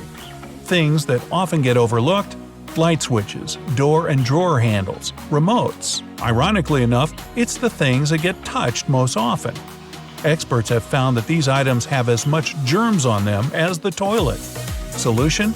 Always bring plenty of antibacterial wipes. And if you ask about the hotel's cleaning practices, remember, cleaning doesn't mean disinfecting. Choose your words wisely and don't give the manager a loophole. Are the letters SSSS on your boarding pass a reason to worry? What's much more dangerous than turbulence? Should you really be the first to board the plane? You're about to figure it out. You might have noticed that most planes have blue seats. There's no mystery here. Airlines opt for this color because it's considered to have a calming effect. This color supposedly puts passengers at ease and helps even the most nervous flyers to relax. But there's also another, more practical reason. Stains, dirt, and scrapes are less visible on dark blue fabric. Never throw your boarding pass away in a public place. It contains tons of your sensitive information, including your name and frequent flyer number. This, in turn, may allow someone else to check your future bookings, change your seat, or even cancel your flights. So the best way to deal with the boarding pass for a flight you've already boarded is to take it home and feed it through a paper shredder. By the way, if you ever see the letters SSSS or S on your boarding pass, get ready for additional security checks. Instead of these letters, there may be a checkerboard pattern. Anyway, if you have any of these marks, your carry-on luggage can also undergo a thorough inspection. Why might they choose you for secondary screening? Some of the criteria are making a one-way reservation or paying cash for your ticket. In some cases, the selection is absolutely random. Look, your gate is open and the boarding has started. Wait, where are you running? There's no need to hurry. The trick experienced Globetrotters use is always board last. For one thing, you don't have to waste time standing in line. Then, there are fewer people on the jetway and in the aisle, and you spend less time on the plane. No one is going to take your seat anyway. There's one exception though. If you have a bulky carry-on bag, it may make more sense not to board last. Otherwise, the chances are high that all the overhead bin space will be occupied by the time you reach your seat. And then your bag may end up in another part of the plane, and you'll have to wait till the other passengers disembark before you get to your luggage. Duh! Before takeoff and landing, flight attendants usually flip a small switch on the bathroom door. This prevents it from flying open when it's not supposed to. With the same ease, a flight attendant can open the door when someone is inside. Look, they only need to lift the lavatory sign and move the knob into the unlocked position. Pilots don't worry about turbulence. That's because they know that there is a thing way more dangerous than any turbulence. It's an updraft. In most cases, turbulence only drops you a couple of feet down, even though it might feel as if you're falling from the top of the Empire State Building. If the turbulence is strong enough for the pilots to ask flight attendants to sit down, the plane can go 10 to 20 feet down. The most extreme white-knuckle turbulence is super rare. But an updraft is a big air mass, part of a storm or some other weather phenomenon, moving upwards. Pilots don't see updrafts on their radars at night, and when a plane hits one, it feels like driving over a huge speed bump at 500 miles per hour. An updraft is also extremely treacherous because it can push an aircraft upward to dangerous altitudes. Modern planes have a special system that detects other aircraft, mountains, and different solid objects in their path. 10 miles away from another plane, and a voice in the cockpit starts chanting, "Traffic, traffic." 5 miles closer, and the same voice begins to give pilots the directions. Airplanes can operate with one engine, even during takeoff and landing. Both engines failing simultaneously is almost unheard of, but even then, a plane wouldn't drop from the sky like a rock. Pilots would have up to 20 minutes to find a suitable place to land. The way the cabin is pressurized has a great effect on your taste buds. You lose up to 30% of your ability to taste sweet and salty things. In other words, it's not that airplane food isn't tasty, you just don't feel its flavor. That's also the main reason why airline catering companies add extra salt and spices to the dishes they cook. But you know what may help you? Noise-canceling earphones. For some reason, that probably has a scientific explanation. Cutting off all that noise around can help your taste buds. Each of those dings you hear during the flight has its own meaning. In most airlines, a boing soon after takeoff indicates that the landing gear is getting retracted. 3 dings in a row means more urgency than just one. A high-low ringtone informs crew members that their colleague needs them in another part of the plane. 3 low chimes means some serious turbulence ahead. Crew members are supposed to put away meal carts, take their seats, and fasten their seatbelts. If you're a nervous flyer, pick a seat in the middle of the cabin. Turbulence mostly affects the front and rear parts of the cabin. The middle section, which is over the wings, doesn't shake so much. Pilots and co-pilots eat different meals. The reason for this precaution is very simple. Imagine both pilots having the same dish and getting food poisoning. In this case, neither of them will be able to control the plane. If they still want to have the same dish and won't agree to have anything else, there's a safety net. Pilots don't have their meals at the same time. If one pilot ate the dish and still feels okay several hours later, the other pilot can brave their meal as well. What would you say when asked about the filthiest place on a plane? Nope, that's not the toilet seat. It's not even in the bathroom. Flight attendants warn that you should be particularly careful with headrests, seat pockets, tray tables, and seat belts. Experiments have shown that 1/3 of all seat belts have yeast and mold on them. Most tray tables are covered with bacteria. Seat pockets are extremely filthy too, but headrests are the dirtiest of them all. In most cases, flight attendants don't have enough time to change or disinfect them in between flights. If your captain announces they're finishing some paperwork, it means they're busy revising the flight itinerary or waiting for the ground staff to prepare the flight logbook. That's a journal that contains the official record of a journey. Some places, especially those flying long distances, have secret bedrooms for crew members to catch some shut-eye. These bedrooms, called crew rest compartments, are located either at the back of the plane or behind the cockpit. Such a compartment can have up to 10 comfortable beds where flight attendants can have a rest. Plane windows are made of super strong plexiglass that can easily cope with high speeds. And the window panes are shaped in a special way so that the high pressure inside the cabin pushes them against the aircraft body. In other words, plane windows are very unlikely to get broken. Once upon a time, plane windows were square, but the pressure built up in the corners of such windows, making them ultimate weak spots. This means that each square window had 4 weak spots. This made them likely to crash under the enormous stress of high altitudes. Luckily, making airplane windows curved solved this problem once and forever. Such a shape distributes the pressure and reduces the likelihood of cracks or any other damage. Planes regularly get struck by lightning, at least once a year or once per 1,000 hours of flight time. These days, it's totally safe. The electric charge simply runs through the aircraft's aluminum shell. It doesn't cause the plane any damage. But did you know that airplanes not only get hit by lightning, but they also trigger it? When an aircraft is flying through a cloud, the friction between its fuselage and the air creates static electricity. Sometimes it can cause lightning. Let's face it, airports can be pretty annoying.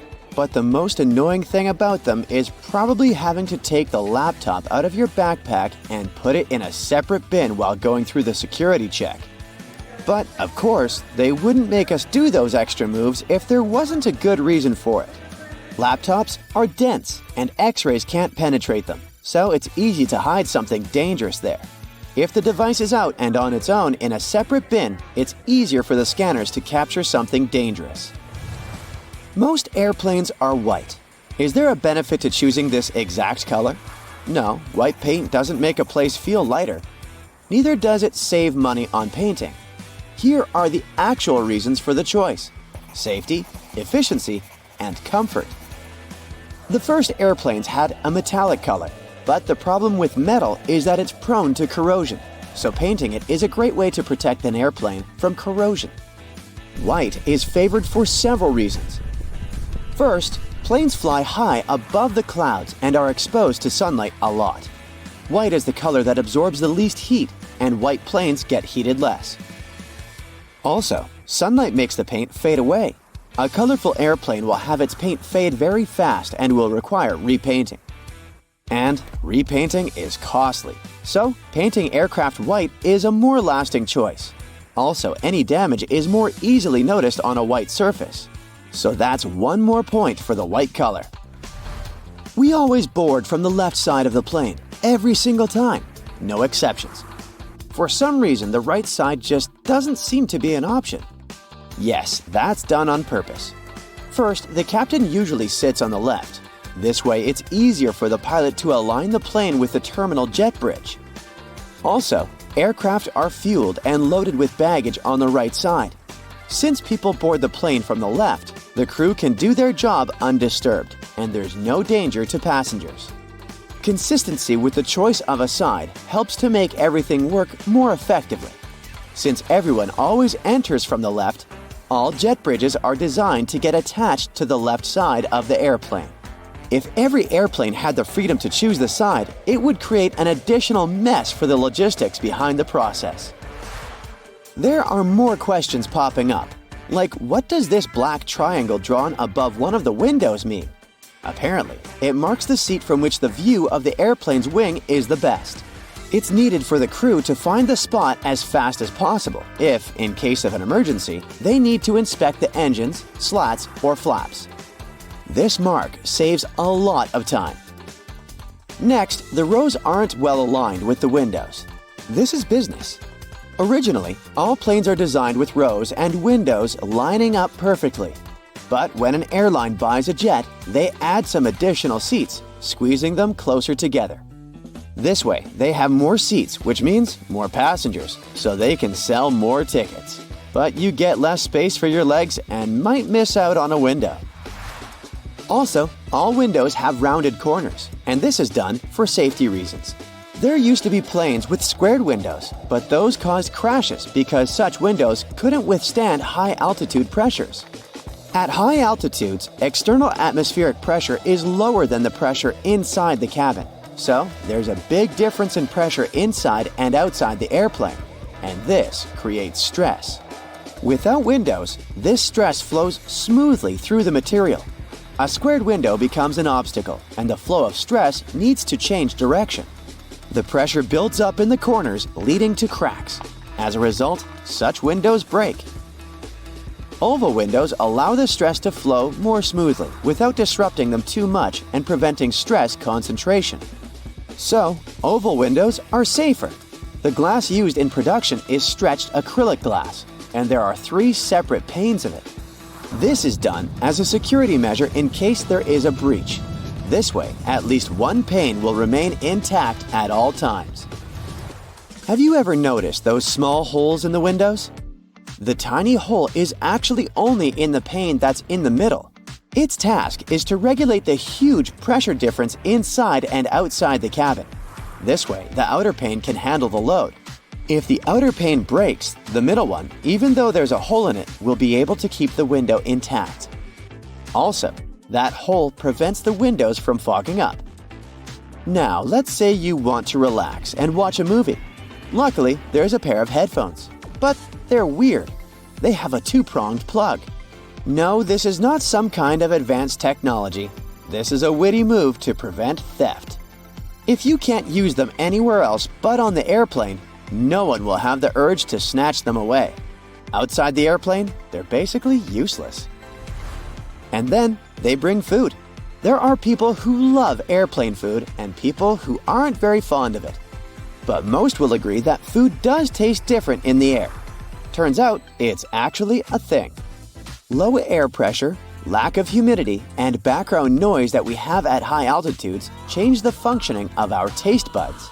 They become less sensitive to sweet and salty foods, so airlines have to use more seasoning. Have you ever wondered what would happen if someone opened an airplane door accidentally? This wouldn't end well. It would be very dangerous to say the least. More specifically, soon there would be a lack of oxygen in the cabin. But gladly, no one can open that door accidentally. The pressure difference between inside and outside makes it almost impossible. It would take some immense strength to open it. The doors are designed to open on their own in case of an emergency. Speaking of safety, during takeoff and landing, the crew dims the light in the cabin. This is done for a good reason. This way, in case of emergency, you will see everything more clearly. Your eyes will get used to the darkness, and you'll have an easier time evacuating. Now, about pilots. They always wear those cool sunglasses, but the purpose is not to look cooler. They're used to protect the eyes. Throughout their career, pilots have to take care of their vision, but the problem is that it's not an easy task when you're a pilot. The damaging solar radiation that our sun emits is filtered out by the Earth's atmosphere, so the sunlight isn't very damaging to you if you spend most of your time on the ground. But it's different up in the sky. There's less air there, and the brightness is way higher. And with every 1,000 feet of elevation, the solar radiation is around 5% stronger. On average, aircraft fly at an altitude of 35,000 feet. This means that the amount of UV radiation is 175% greater than on the ground. This is very damaging to any person's vision. The large amount of time pilots spend in the air makes them vulnerable to different eye problems. And having eye problems can cost a pilot their career. So, wearing sunglasses is a crucial thing for them, and these sunglasses must be of the best quality.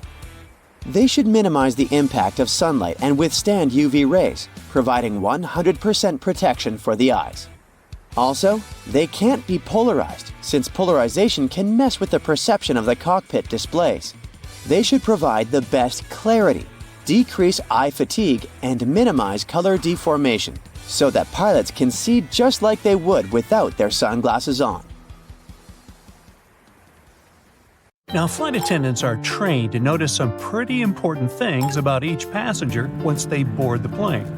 Curious about what these are? Well, first and foremost, flight attendants are all about safety. So if you're following the rules and paying attention during the safety demo, you're already off to a great start in their book. But don't worry, they're not just looking for rule followers. They also want to make sure you're comfortable and have everything you need to enjoy your flight. One thing they notice right away is how much luggage you're carrying.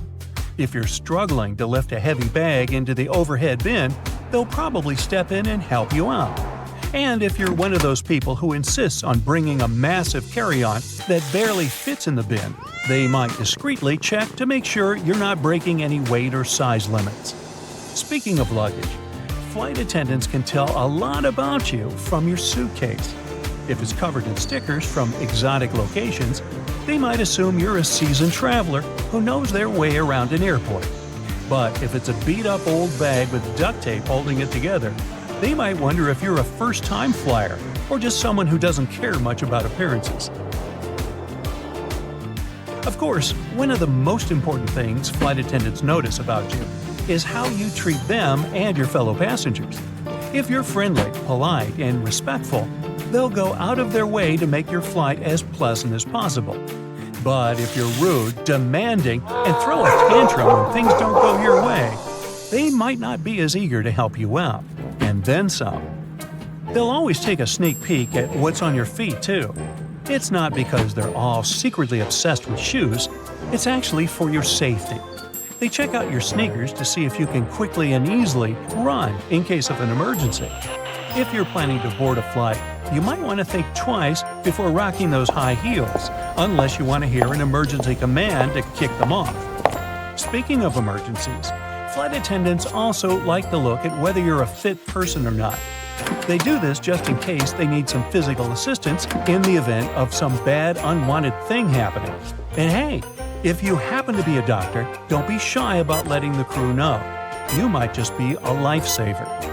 Now, let's talk about food and drinks, my favorite topic. Flight attendants are always happy to serve you, but they also notice what you order.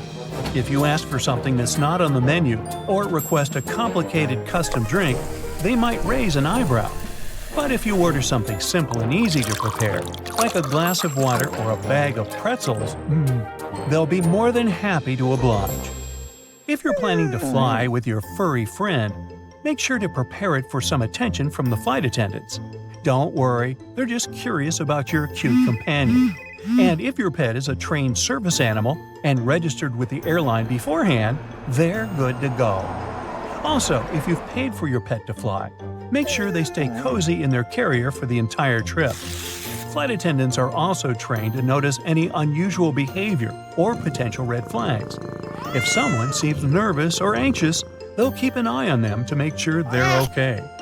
Luckily, some flight attendants are also happy to share some secrets that will make your next experience in an airplane way better. For instance, if you're wondering when's the best time to take to the skies, they may have some ideas. Some destinations, for example, have plenty of flights throughout the day. So the question is, should you go early or stay up late? Turns out that the best time is first thing in the morning. But shh, don't tell anyone, or they might steal all the morning flights. The reasoning is pretty sound, though. The weather is usually calmer in the morning, and any delays from the day before should have been sorted out overnight. Now, when it comes to holiday travel, here's another piece of advice. If you can swing it, give yourself a little wiggle room. For example, try flying on the day before the winter holiday starts, instead of the 24th itself. That way, you'll have a bit more flexibility and hopefully avoid any stress or last-minute airport drama. What can you do when it comes to delays, you might wonder? Well, they can happen at any time, unfortunately, and there's not much a flight attendant can do about it. But don't worry, flight attendants and passengers are on the same team. Also, don't believe the rumors. Flight attendants won't hide information from you. There's no point. If you're stuck on a delayed flight, don't hesitate to ask the staff for all the info you need, and rest assured they will do their best to get you on the next available flight as soon as possible. Now, what about jet lag? Surely flight attendants have the best remedies. If you're hopping across time zones, most flight attendants recommend catching a quick snooze upon arrival. But don't get too cozy. Stay up until nightfall to help your body clock adjust. After all, you don't want to be groggy when you arrive. Also, if you're only visiting a destination for a short time, airplane staff recommend sticking to your home time zone. It might just save you from the hustle of adjusting to another time zone unnecessarily. And don't forget to keep hydrated, munch on nutritious food, and get in some exercise to keep your body feeling tip-top. Now, we've all seen in movies those scenes where the main character gets a surprise upgrade to business class out of the blue.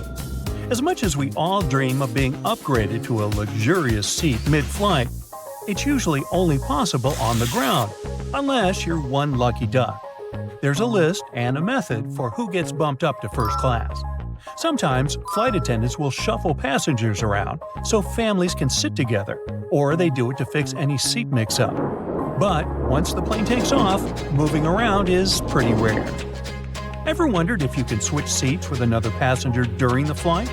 The answer is yes, you can. Most flight attendants encourage it, especially if it means keeping families together.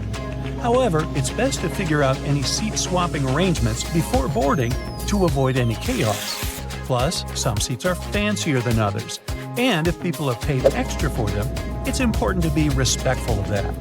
Also, did you know that the emergency exit rows are sometimes marketed as premium seating? Let's talk about some serious airplane etiquette. So, who gets to claim the middle armrest? It's a big debate, but most flight attendants think the person in the middle seat deserves it. Hey, let's give them a break. They're already stuck in the least desirable spot. Now, on to the great window blind debate. Some people want them up, some people want them down. If it's a nighttime flight, keep them closed. You don't want to disturb your fellow passengers with unnecessary light.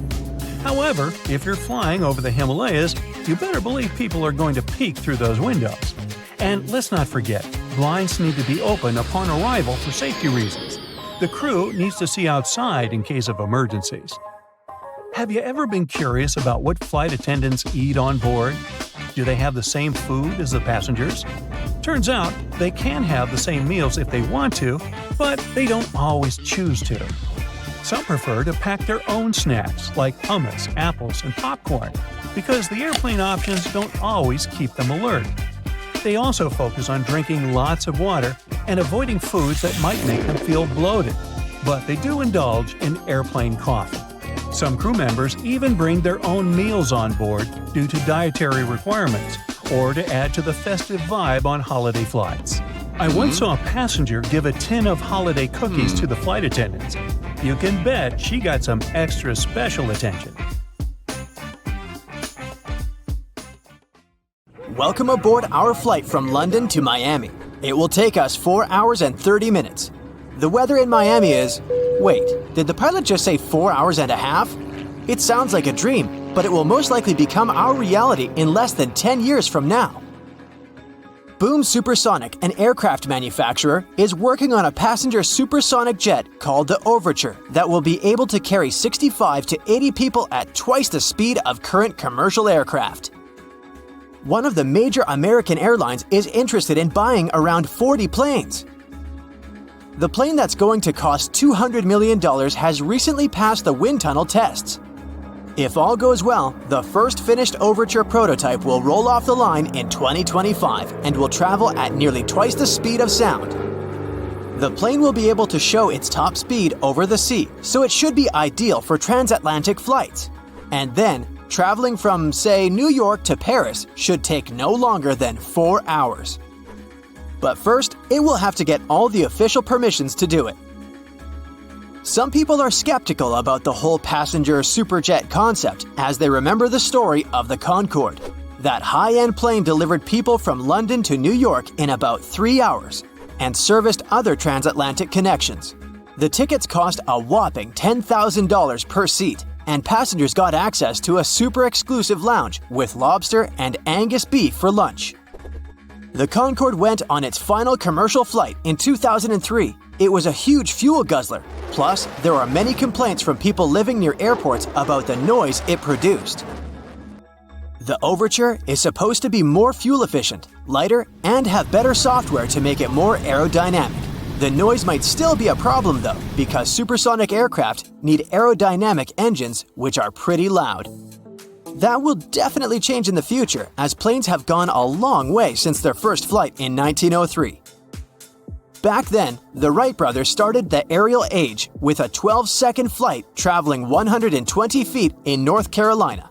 The top speed at that time was around 30 miles per hour, but it still seemed pretty impressive. The world's first passenger airline service took off just 11 years later. The flight from St. Petersburg, Florida to Tampa, Florida lasted 23 minutes. Covering the distance by car around the bay took about 20 hours, so that was a great time saver. The tickets cost $5 and were sold out 16 weeks in advance, but the airline went out of business in 4 months. The new age in aviation began in the 1950s when they introduced the turbofan engine. It became possible as they started using temperature-resistant materials and complex air cooling systems. Planes also became lighter as they were made of composite materials. The wings have also improved over the years. The airfoil, that's the part thanks to which the air travels faster above the wing than below it, became a real game changer. Thanks to it, the planes keep a low speed during takeoff, which means they move smoothly and burn less fuel. The fastest plane in the world so far is North American X-15. It was rocket-powered and made of aluminum and titanium. A huge wedge tail helped it stay stable at that super speed. The rocket plane set the world's altitude record, reaching an altitude of 67 miles. Oh, and to make it even more impressive, it happened back in 1967. So, if it was possible back then already, why don't we all just fly rocket planes? Or at least supersonics, especially on long-distance flights? In terms of speed, passenger planes are still where they were 50 years ago. Mostly because speeding flights up would also make them way more expensive. Flying faster means burning more fuel. Plus, supersonic engines are expensive to produce and maintain. Another reason is natural forces. The winds affect the speed of a plane, and no technology can control the wind. A strong tailwind can help it move forward at a higher speed, and a headwind can slow the aircraft down. Planes mostly fly at altitudes of up to 7 miles. Up there, the air is thinner, which means there's less resistance and a plane can fly faster and save some fuel. Also, the lower temperatures make the jet engines more efficient. Another perk of flying through that part of the atmosphere is that it's less turbulent, so flights go smoother. Private jets can't fly that high. They're smaller and their engines aren't strong enough to reach such an altitude, so they stick around to 15,000 feet. Ever notice those white trails that planes leave behind? Their official name is contrails, and they're like artificial clouds planes leave behind. When the plane reaches its cruising altitude, temperatures get quite low, about -67 degrees Fahrenheit, and the water turns into particles of ice. The higher the level of humidity is, the bigger those trails get, and you can see them long after the plane has disappeared. So, thick and long contrails can be a sign of an upcoming storm. Sometimes contrails can even be colorful. The droplets of water that are formed up in the atmosphere can freeze in different sizes. They all reflect sunlight at different wavelengths, causing the effect of a rainbow. When all the colors mix, it appears white, the most common contrail color. Airplanes don't take off with the wind, but actually against it. It's kinda like a kite. To make it fly, you launch it against the wind, and there it goes. That's because there are 4 forces of flight: lift, weight, thrust, and drag. The lift is generated because the speed of the air is higher above the kite than below it. The kite is pushed upwards. This is the lifting force. Going through a storm is one pretty scary experience, but is it really as dangerous as it seems? In fact, the most critical moments in windy weather are takeoff and landing. Plane manufacturers test their aircraft and specify speed limits at which the pilots should move in different weather conditions. At some airports, the winds are pretty severe all year round, so landing can get pretty wobbly. It requires a real pro of a pilot to land when the wind strikes the runway. Sometimes, the wind unexpectedly changes its speed and direction.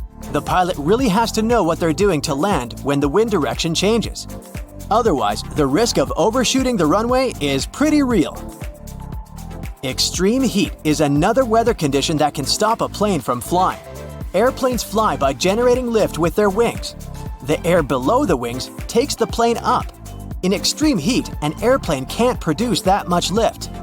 That's because hot air expands and becomes way less dense than cold air.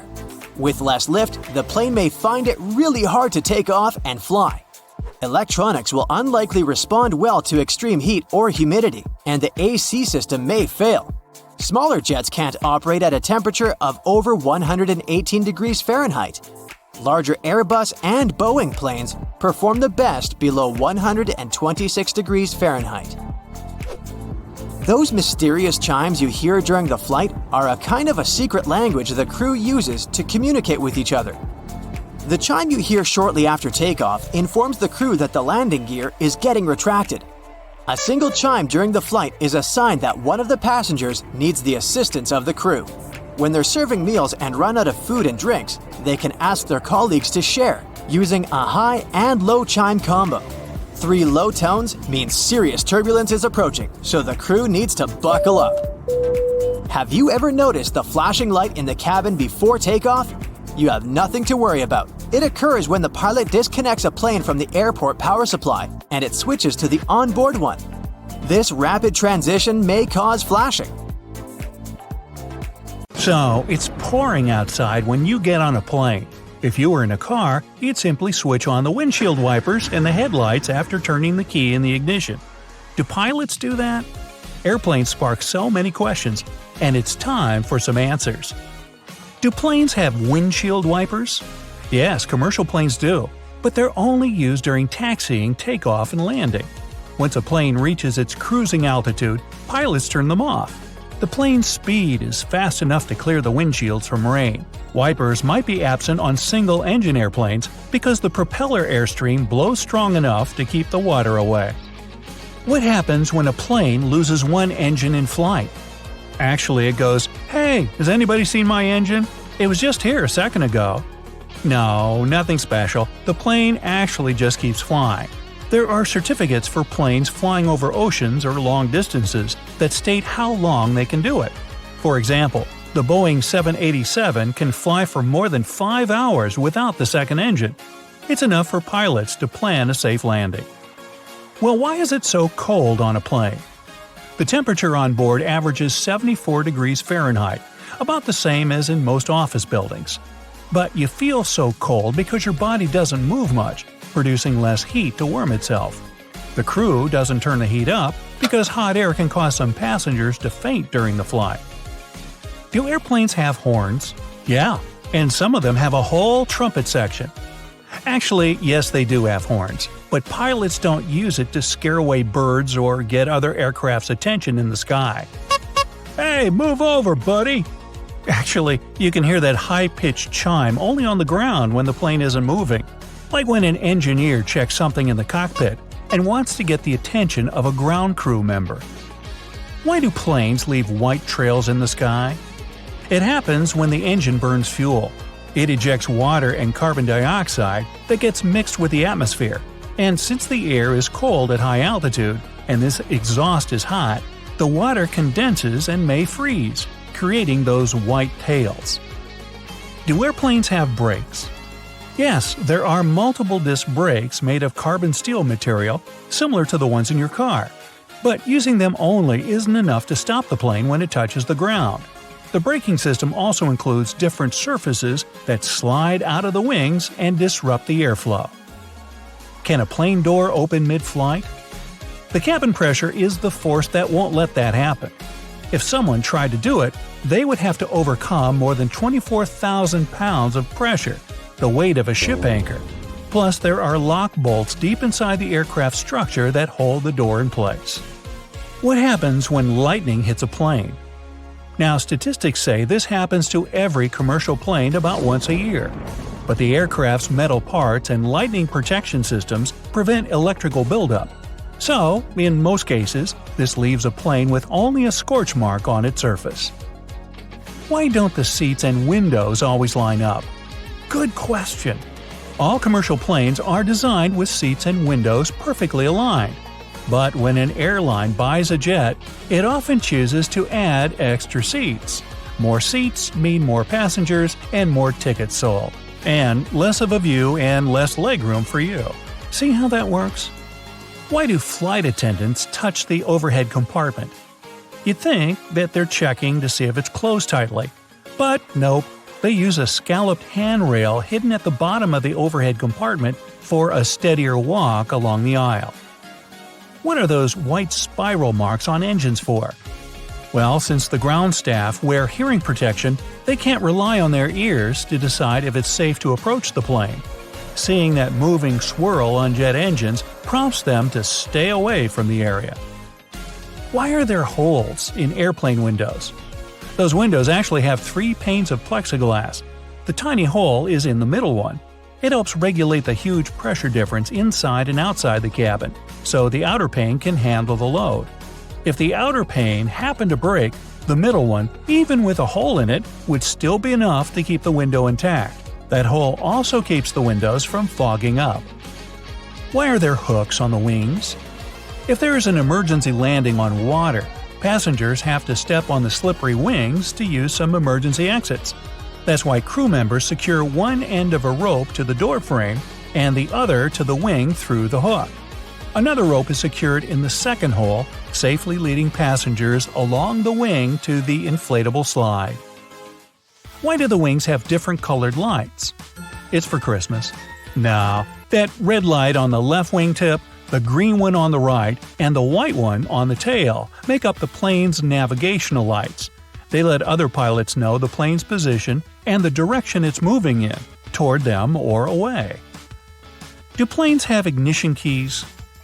Well, since ignition keys are usually a security measure, most commercial planes don't need them.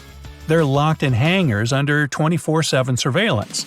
To start the engine, a pilot just pushes buttons and turns switches. But smaller private planes, like a Cessna, have ignition keys to start the engine and even locks on the doors. Why are there triangles above the windows? These black and sometimes red stickers let the crew know which window is best to look out when they want to check the moving parts of the wing. If you get motion sickness during the flight, try to choose a seat between the triangles for a more comfortable trip. How can you get extra space on a plane? Well, if you're lucky enough to get an aisle seat, there's a magic button near the hinge under the armrest closest to the aisle. Press it, and the armrest will swing up to the back of your seat. Why are most planes white? Well, this color reflects the sun better than any other, so it helps keep a plane cool. It's also much easier to spot any cracks, dents, leaks, and other faults on the white surface. And paint makes a plane 1,200 pounds heavier, causing it to burn more fuel. Airlines save money by not painting them.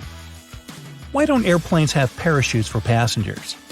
Well, like paint, parachutes would also add extra weight, around 8,000 pounds. Plus, skydivers must go through at least 4 hours of training to learn how to handle a parachute.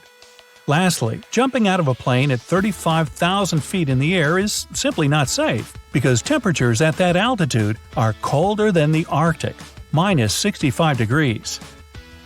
Why can't planes fly when it's hot? Well, the molecules in hot air are much more spread out. To lift a plane, you need dense air. That's why it gets harder for a plane to take off as the temperature increases.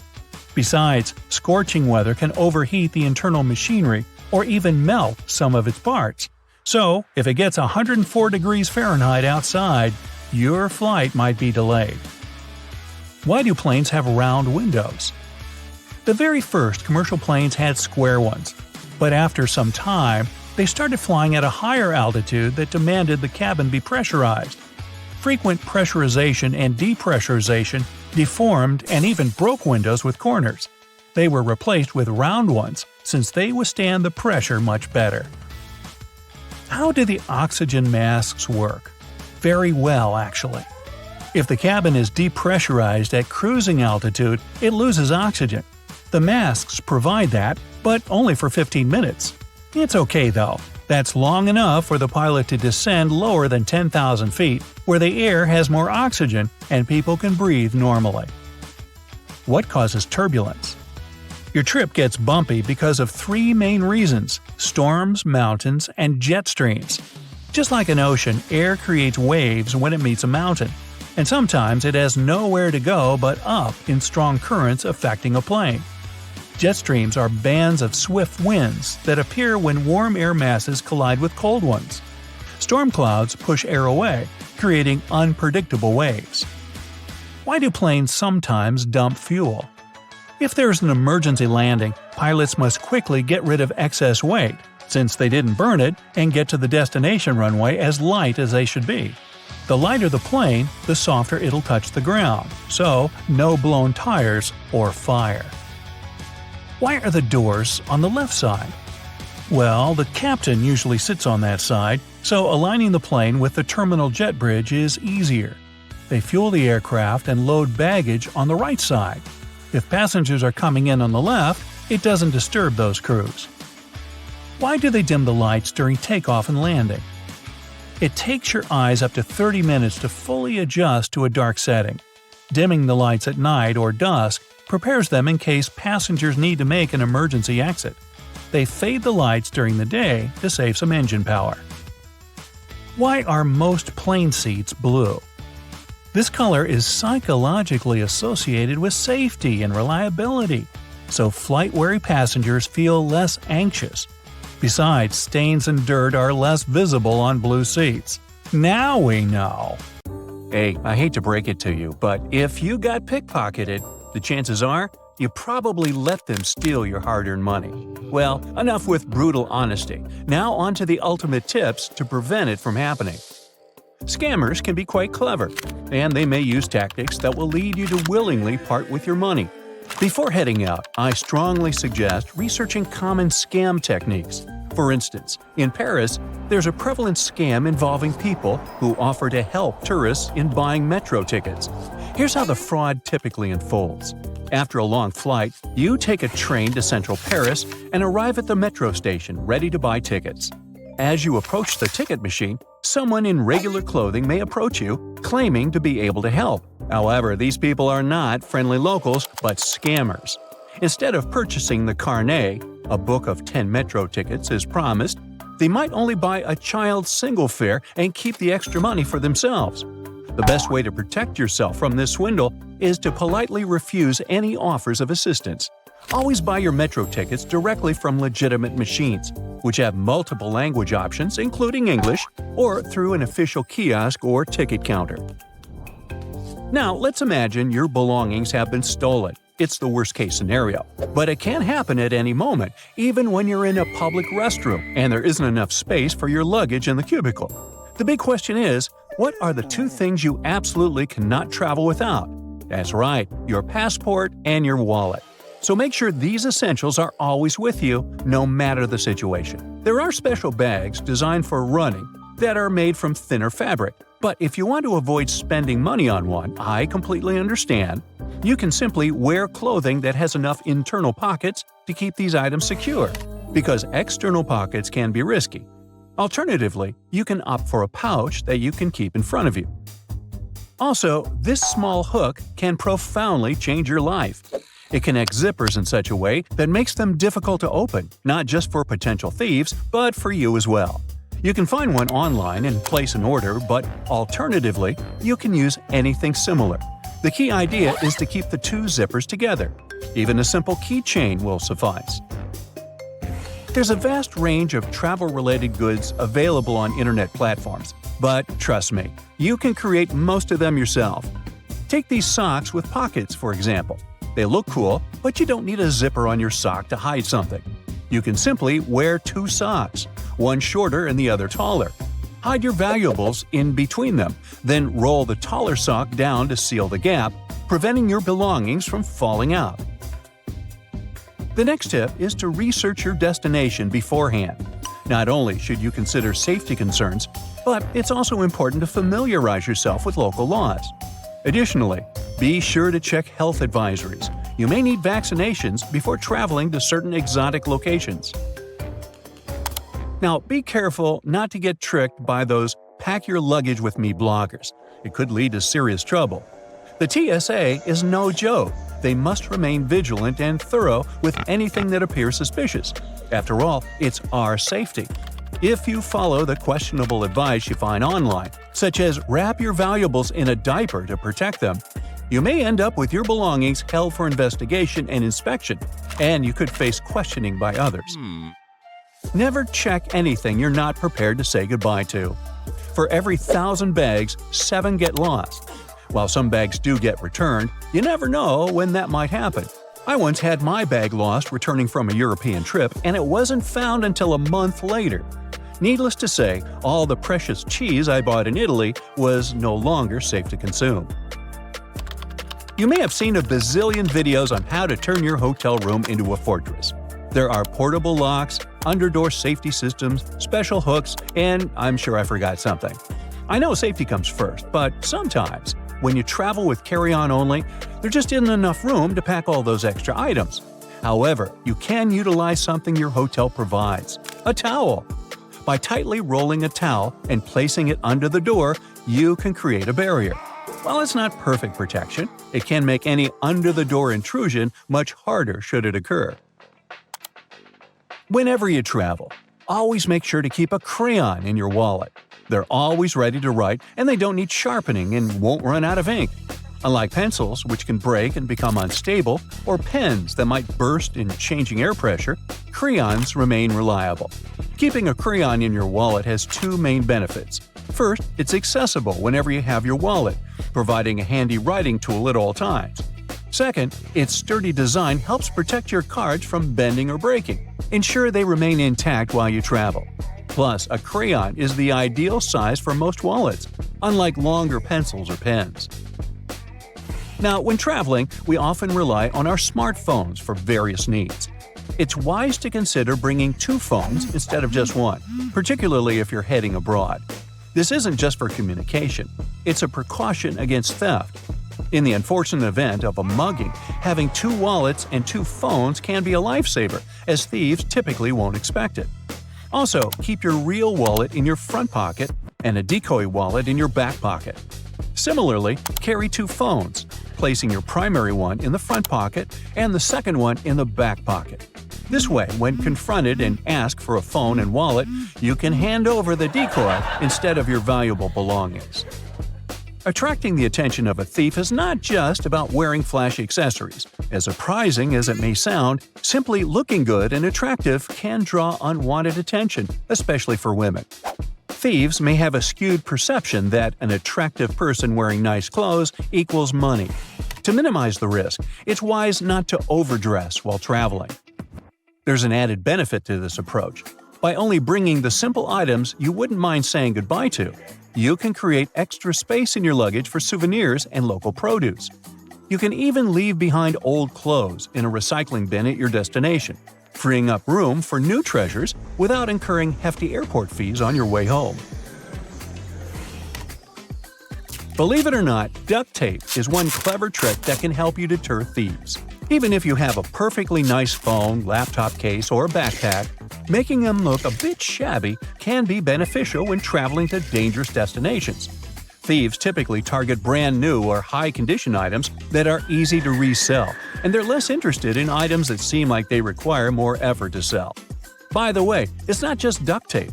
Anything that makes your belongings look older or less appealing will work. Use dirty and worn phone cases or unattractive bags to conceal your valuables. Remember, you're on vacation, not at a fashion week. Hey, I've got a quick question for you. Do you know which spot is the most dangerous for pickpocketing? It's the Trevi Fountain, where many thefts occur. It's no surprise, it's always crowded, making it easy for pickpockets to operate. While this fountain is located in Rome, the Italian capital isn't as notorious as Barcelona, which is said to be the hottest pickpocket city on the globe. So, wherever you stop for a coffee in a nice bar in Barcelona, or actually anywhere in the world, your bags may become an enticing target for thieves. It's important to take precautions to keep your belongings secure until you're ready to leave. One effective strategy is to attach your bag to a sturdy object nearby. For instance, you might loop a strap around a chair leg, keep the bag on your lap, or place it between you and a friend. If a thief attempts to snatch your bag, these methods will make it more difficult for them, often leading them to abandon their attempt or get caught in the act. So hey, be careful and have a good time. You're wandering across the Sahara Desert and all you can see around is endless sand.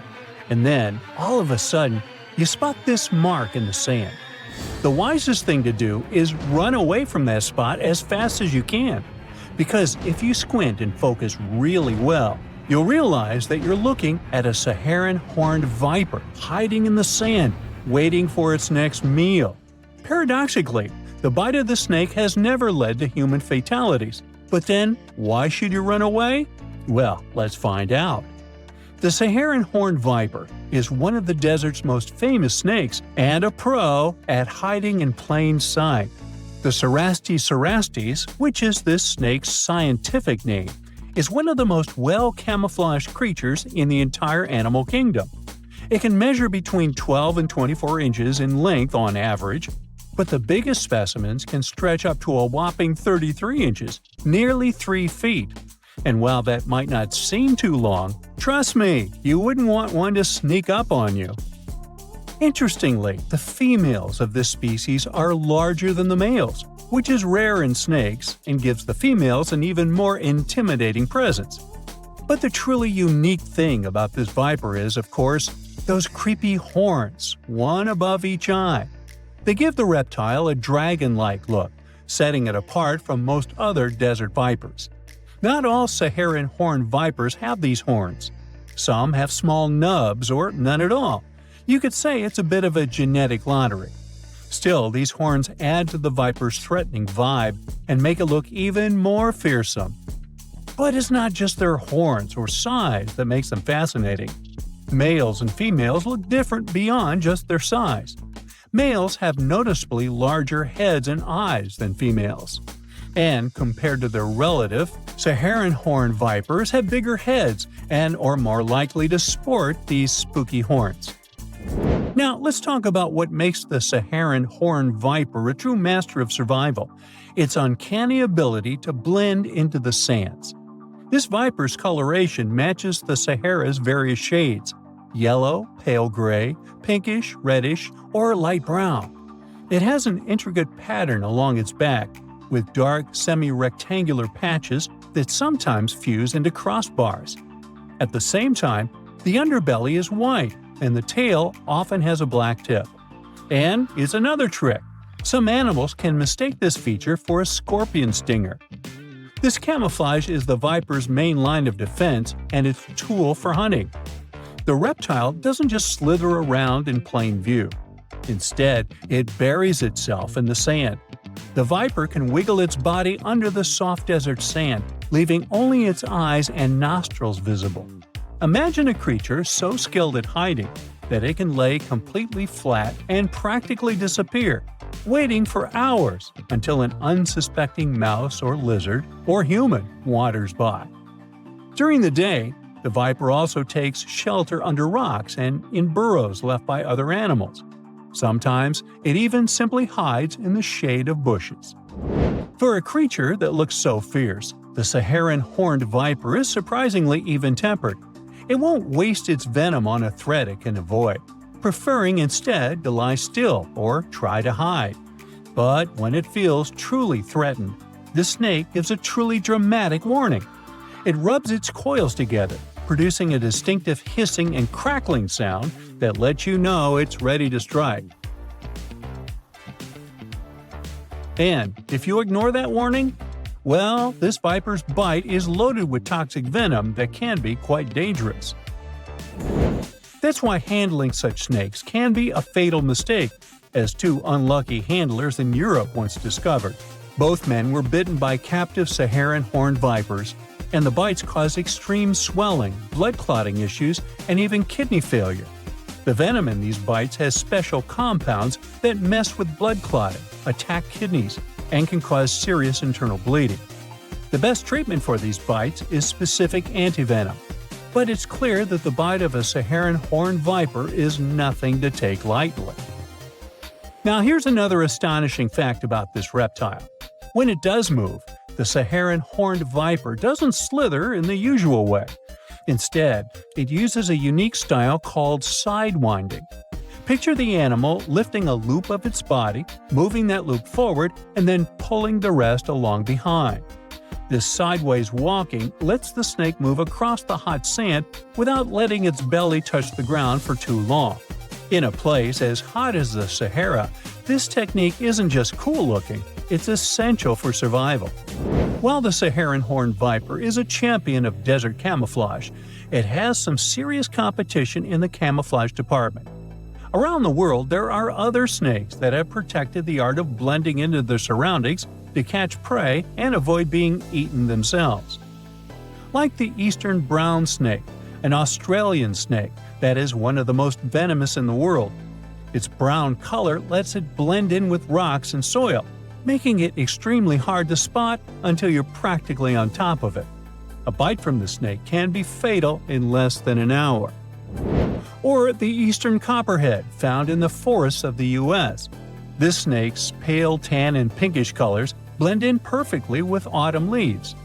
It often freezes in place rather than slithering away, which leads to many accidental bites. Its venom usually isn't fatal, but it's painful, and since the reptile hides so well, encounters are common.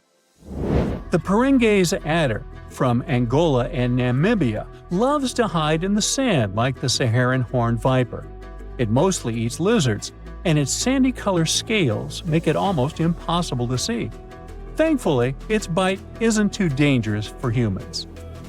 Now look at this terrifying creature. It's the timber rattlesnake. This rattlesnake lives in the lush forests of the U.S. and uses its colors to blend into the forest floor. You might not see it, but if you hear its rattle, take a step back since its venom is potent. The Pacific gopher snake, found on the west coast of the U.S., can grow up to 7 feet long. The only plus in this situation is that this reptile is non-venomous. It camouflages well in forests and fields, but is harmless to people. Just don't scare it or you'll get a bite, which is still unpleasant.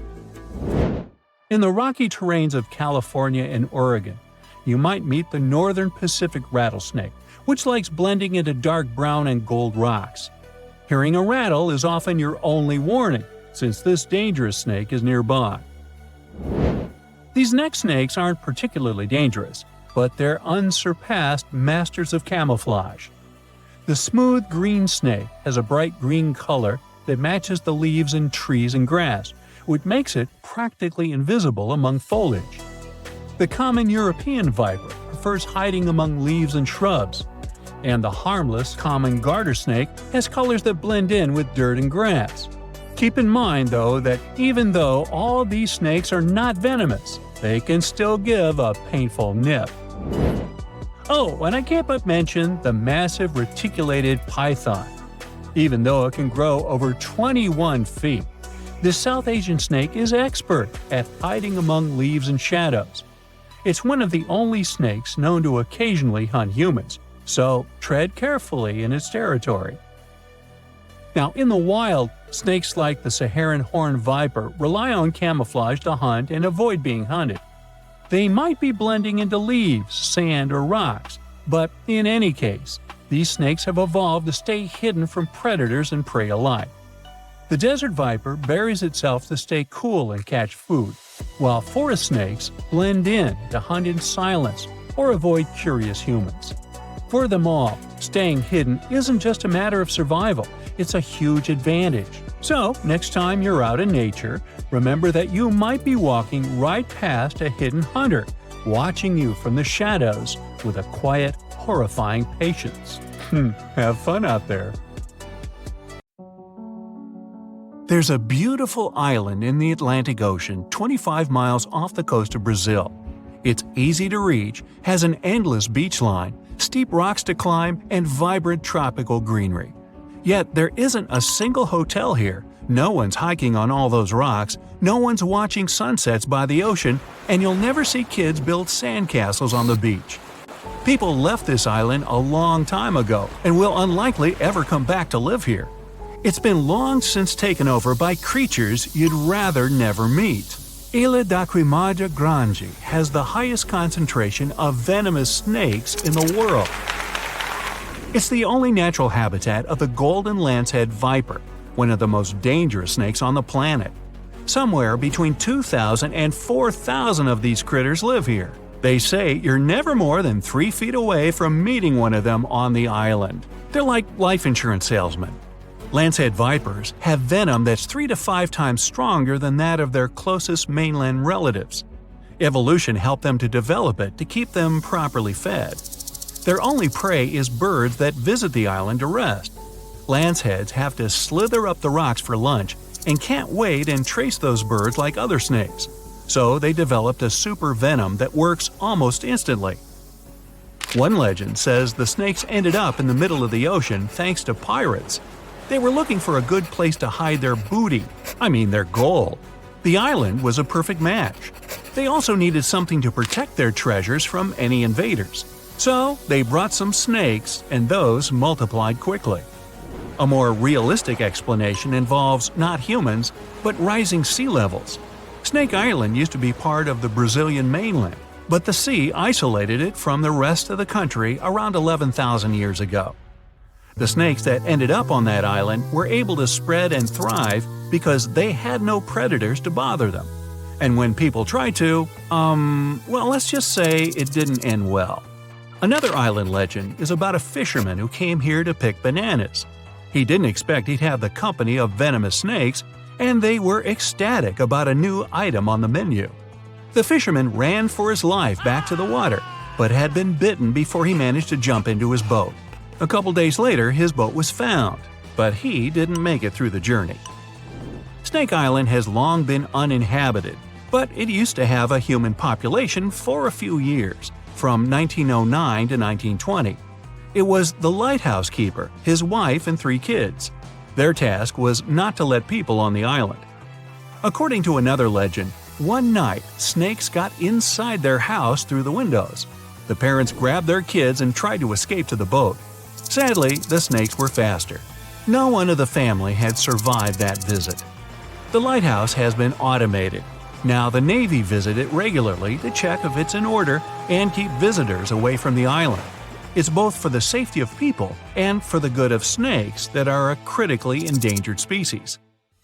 Some of those people are tourists looking for adventures. Others are smugglers that capture and sell lanceheads for $10,000 to $30,000. Animal collectors and scientists are willing to pay that price. There are rumors that the venom helps cure heart conditions. In the past, someone tried to set the island on fire to get rid of the snakes altogether and clear the land for agriculture. But the snakes have an important mission. It's crucial to study them to better understand the whole lancehead snake family and to treat people who get bitten by them on the mainland. Such incidents happen a lot in Brazil. If you really want to visit the island, you have to be one of those biologists or researchers who use it as a real-life lab to study the golden lanceheads. You must go through a lot of paperwork and get an official permission for a visit. There will also always be a doctor in the group to help others if something goes wrong, and Navy officers to make it safe. Elsewhere, there are places where people do survive alongside snakes.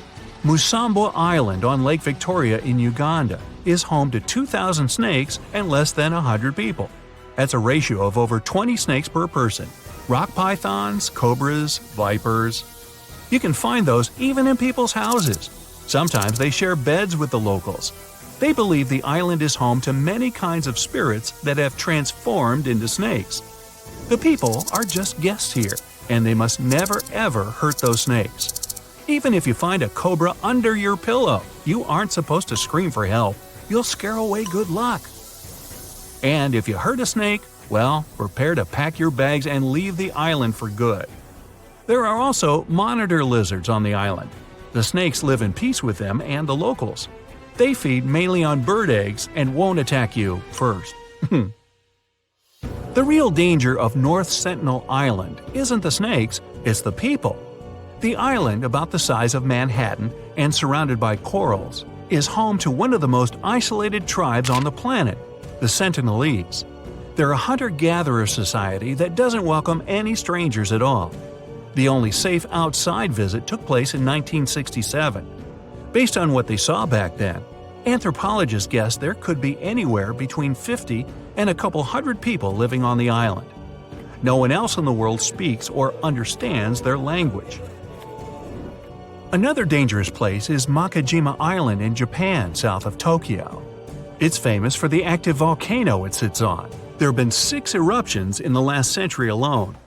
Poisonous gas has been leaking through the ground ever since the latest incident in 2000. For years, all residents and tourists had to carry gas masks at all times when on the island. When the siren went off, it was a sign to put it on immediately. It meant the sulfur levels in the air had dangerously risen. Luckily, it's been years since the gas masks were necessary. Volcanic activity made Lake Kivu in Africa a dangerous place as well. It sits exactly where tectonic plates are slowly moving away from one another. It makes the Earth's crust thinner and the volcanoes more active. That's why there are hot springs under Kivu that send hot water, carbon dioxide, and methane into the lake. Microorganisms that live in the lake generate more methane. All these gases remain in the water because the lake is really deep. This mix is denser than regular lake water, so the lake has unusual layers. Kivu is dangerous because all the gases trapped in it could find a way out. That would be a disaster. Saba is a tiny Caribbean island that's seen more storms in the last 150 years than any other place in the world. There were over 60 big hurricanes, 15 Category 3 storms, and 7 Category 5 ones, the most destructive a hurricane can get. If you want to try your luck, visit in winter. You'll be less likely to witness a storm, but landing will still tickle your nerves. Saba also happens to have one of the shortest and most dangerous runways on the planet, stuck between 2 rocky ridges. Bouvet Island is the loneliest and most remote one in the world. The nearest piece of land is 1,000 miles north, and the Antarctic coast is 1,100 miles to the south. Fewer than 100 people have ever been here, mostly scientists that used to work at a research station. If you decided to travel there, the journey would take days. If something went wrong, there would be no one to save you in time. Plus, 93% of the island is covered with a glacier, and there's just one appropriate place to moor a boat. Hey, sounds like fun! Sign me up! Not. Mount Washington in the U.S. gets way more visitors, but not everyone comes back safely. It's known as the most dangerous small mountain on the planet. The winds here are the fastest on the surface of the Earth, reaching 200 miles per hour. Hey, let's go fly a kite, huh? Freezing temperatures and heavy snowfalls don't help the ascent either. Hikers are often steered away from trails and roads. Even if you do make it to the top, you'll experience overloads like on the peak of Mount Everest. The first guy crazy enough to try flying in anything electric was a French dude, like 140 years ago. The main problem back then, batteries weren't exactly long-lasting or powerful. Apple, Tesla, Samsung, modern batteries last ages. Well, not really. Even the biggest electric car battery couldn't keep a plane in the air, not for long anyway. Right now, 1 pound of airplane fuel has almost 60 times more energy than a regular battery. They would need to make the fuel tank 60 times bigger and fill it with batteries. But batteries are heavy, so you'd need to make the electric airplane more powerful to handle the weight. So then you'd need even more batteries, which would mean more weight. So you'd need to make an even stronger… you get the picture. But engineers are trying to find a balance. In 1973, 2 of them put an electric engine on a glider, and it flew for 14 minutes. Not really long enough to fly anywhere, but it was still the first manned electric aircraft flight ever. A few years later, one stayed in the air for 35 minutes. Its electric engine had only 3.5 horsepower, and its battery was borrowed from a Hughes 500 helicopter. The roof of the airplane had solar panels on it, but how much charge are you going to get in 35 minutes? Things are a lot easier when you're talking about pilotless planes. Mostly, they're just way lighter. No human, no chair, no doors or extra windows, zippo. NASA's Pathfinder set a world record for an altitude of 71,000 feet. No jet engines, no fuel, just a pretty strong battery. In 1990, the Sunseeker 1 crossed the entire United States with an electric engine. It took 21 flights and 121 hours in the air.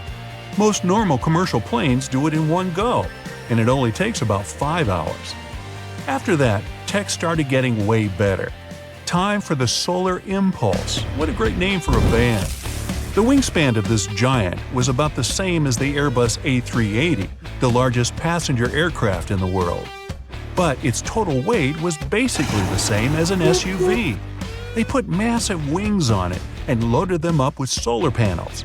This time they really did recharge the plane as it flew around. It could stay in the air for an incredibly long time and travel huge distances. As part of its round-the-world trip, it spent almost 5 days in the air and traveled over 4,000 miles between Japan and Hawaii. Aloha! Why did it take 5 days? Because that thing only goes 45 miles per hour. That's like your grandma driving on the highway. My grandma has a lead foot. And you can't just build a plane.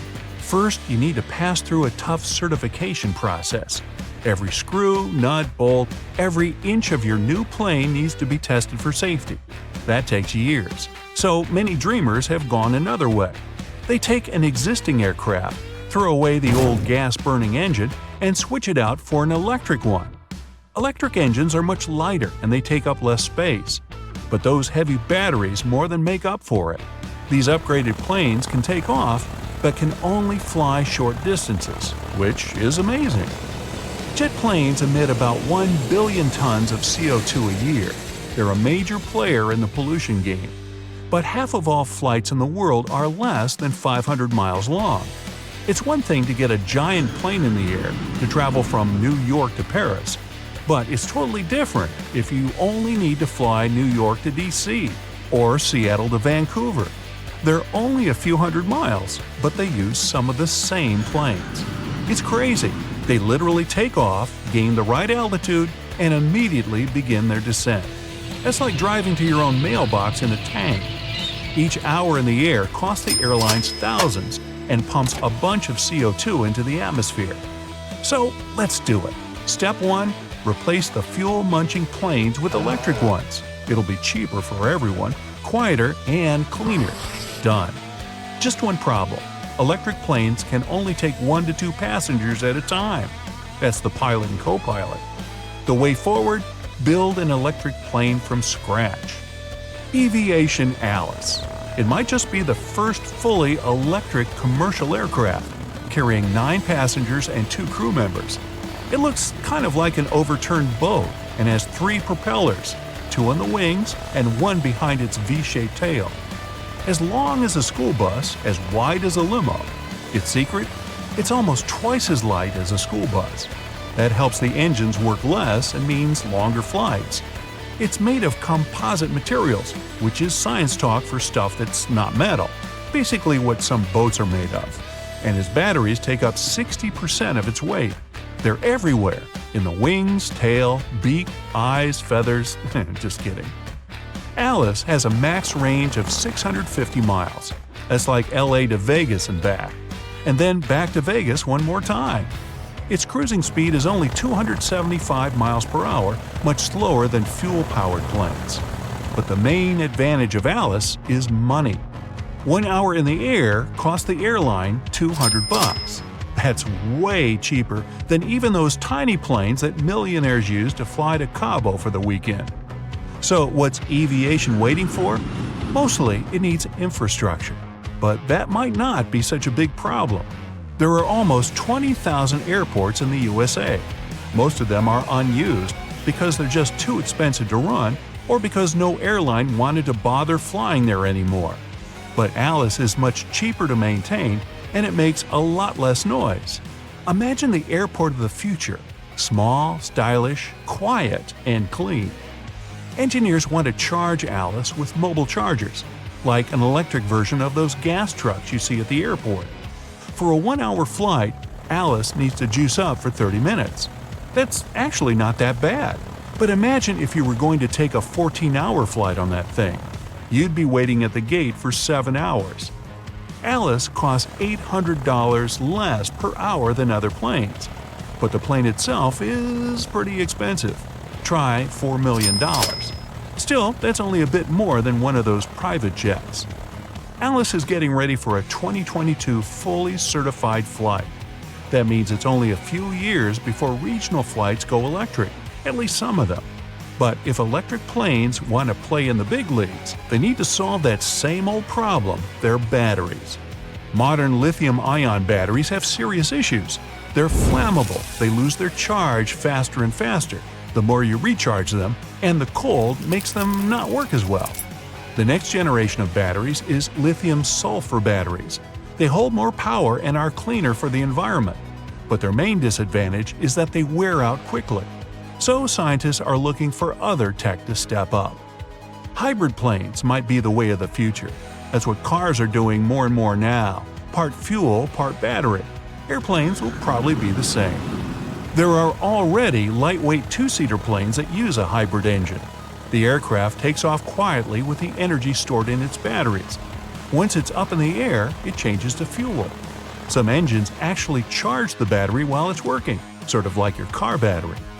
Electric planes aren't the only way forward. Some companies are working on biofuel planes, which run on hydro something veggie oil. But those planes are also pretty small. Probably the next big thing to hit the airline industry will be driverless planes. Computers already do a ton of the heavy lifting, and if you fly long distance, most of it's on autopilot already.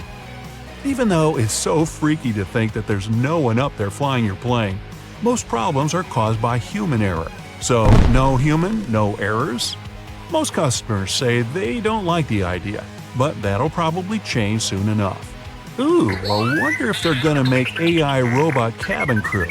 Or what if tiny drones flew around the cabin serving drinks? Ah, Phoenix. This sizzling gem in the Sonoran Desert isn't just another American city. It's more like a giant oven where you can throw a party, as long as you don't forget the ice. Seriously, if you find yourself here in the summer, brace yourself for some serious heat. We're talking about temperatures that regularly pass 100 degrees. And in 2024, Phoenix hit 110 degrees 55 times during the summer, tying the record set just the year before. Now, I get it if you're not a fan of hot weather, but apparently a lot of people love living in a sauna.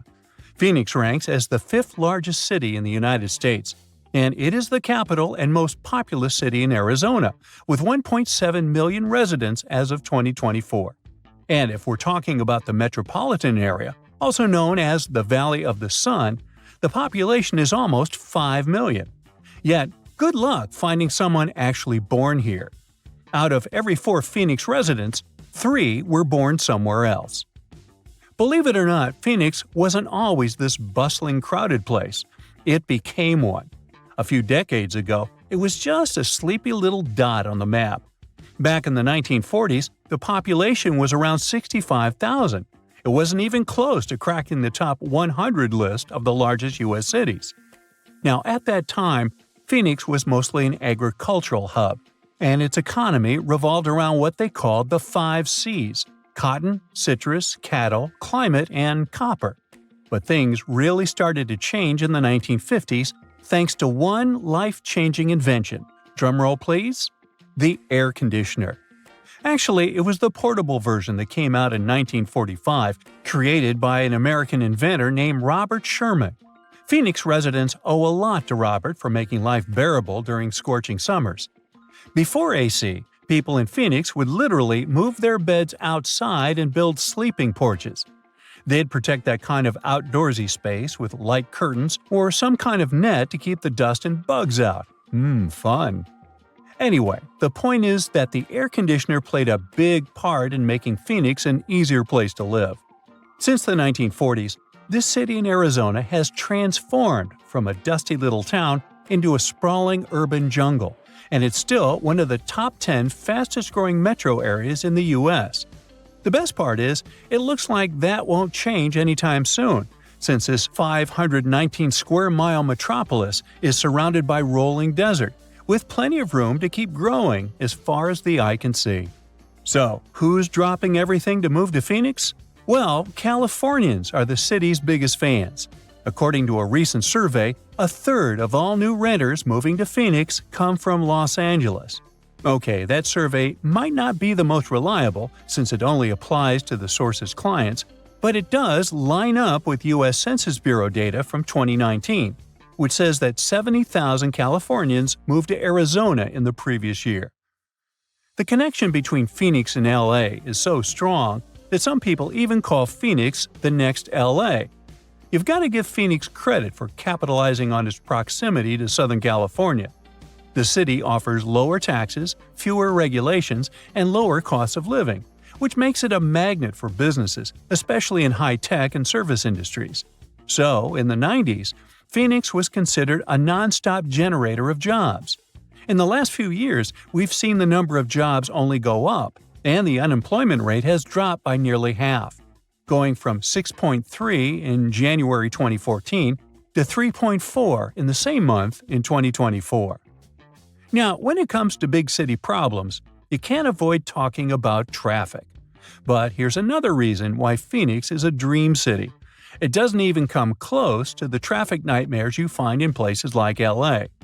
Estimates show that people in Los Angeles waste about 119 hours a year just sitting in traffic.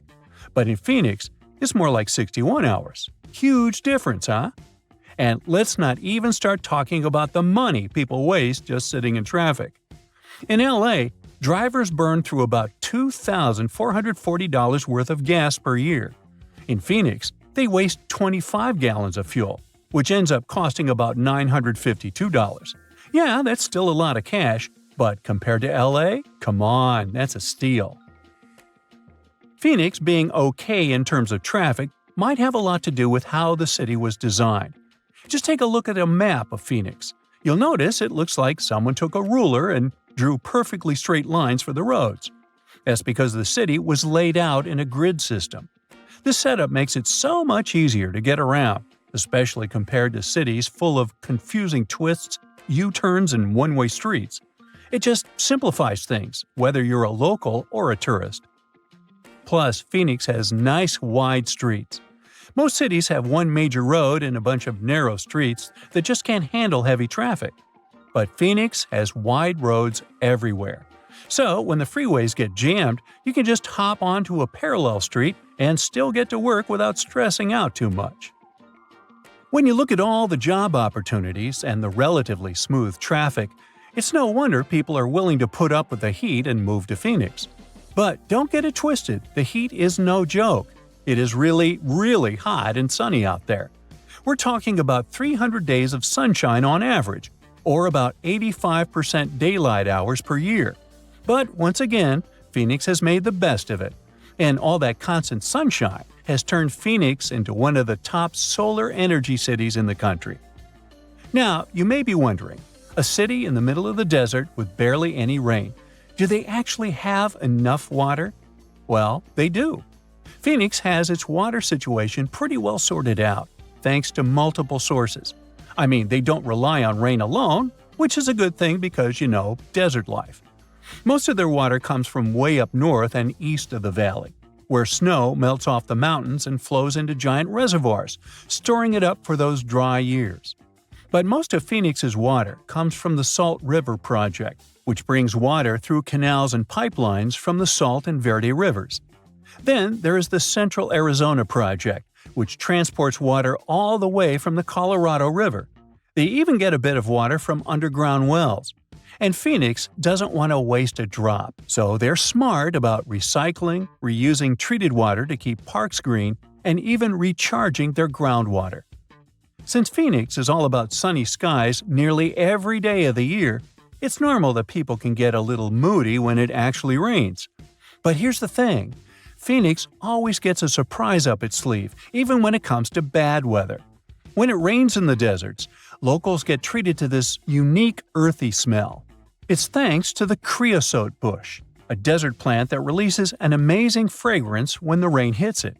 People describe it as the smell of rain, and honestly, it's one of those fresh, clean scents that makes you forget you're in the desert for a second. And if you've never stopped to think about why Phoenix is called Phoenix, well, it's based on that famous legend of the bird that rises from the ashes. Now, after knowing all the special things about this city, and its unique ability to turn challenges into advantages, we can say the name couldn't have been better chosen.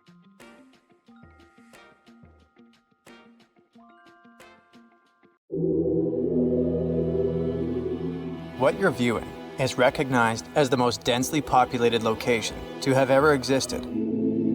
It spans just 6.4 acres, which is equivalent to 13 Starbucks coffee shops located in the Empire State Building.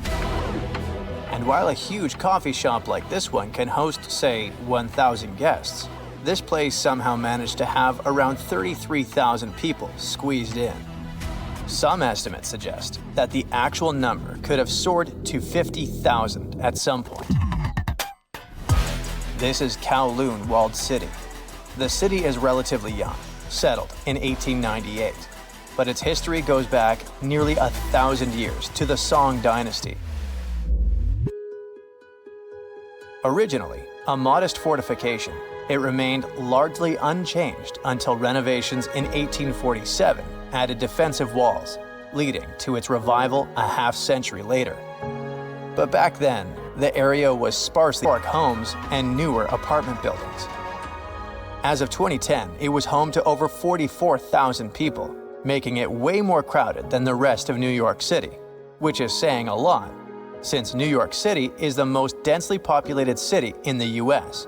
By most standards, it's pretty busy. But then you look at Kowloon walled city, and it's a whole different ballgame. If all the land there could be split proportionally between the residents, that would be somewhere around 5.5 to 8.5 square feet per person, if we count land only.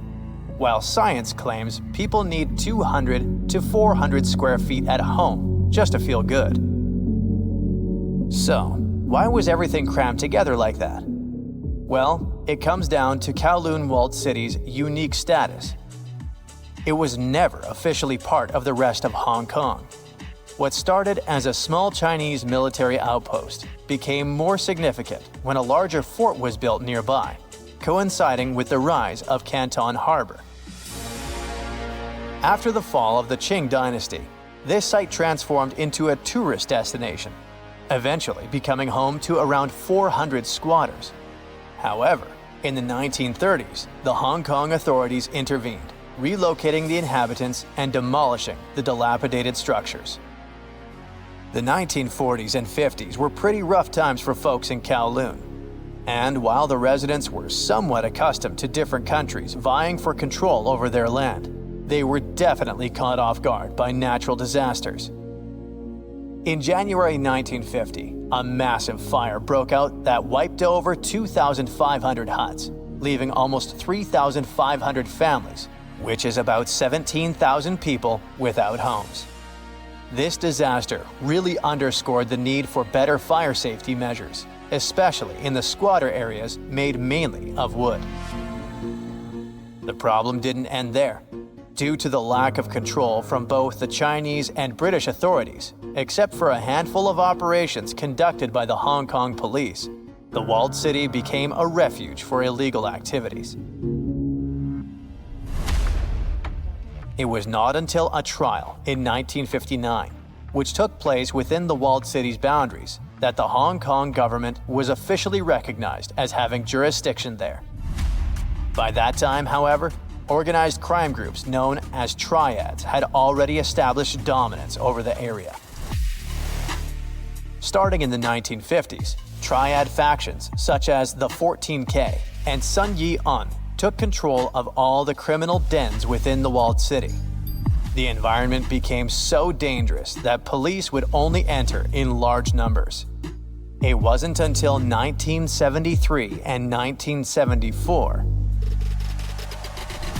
when over 3,500 police operations led to more than 2,500 arrests and the confiscation of illegal produce that the influence of the triads began to diminish. Only a decade later, the local police chief announced that the crime rate in the walled city was now under control. And even though crime dropped, the walled city still became known for having a surprising number of unlicensed doctors and dentists who could work there without fear of getting into trouble. That was a win-win. Many working-class people couldn't afford licensed dentists somewhere in Hong Kong, so they would go to Kowloon to receive affordable health care. You get it now. What can attract people in such a seedy place? Right, it's zero oversight. And zero oversight means that anyone could start their business here, no matter how shady it was. However, there were some totally normal entrepreneurs. For example, noodle makers. Despite all the dangers, the population of the city kept growing. But how can you create more houses if your territory is very limited? Simple. Think vertically, not horizontally. So, local developers started stacking more and more stories, as if those were Lego bricks you could easily add on top of your tower. This led to a crazy population boom, making the city feel like a little world of its own, with over 33,000 people being crammed into 300 buildings on just about 7 acres. By the late 70s and early 80s, the city hit its peak size. But that came with some quirks.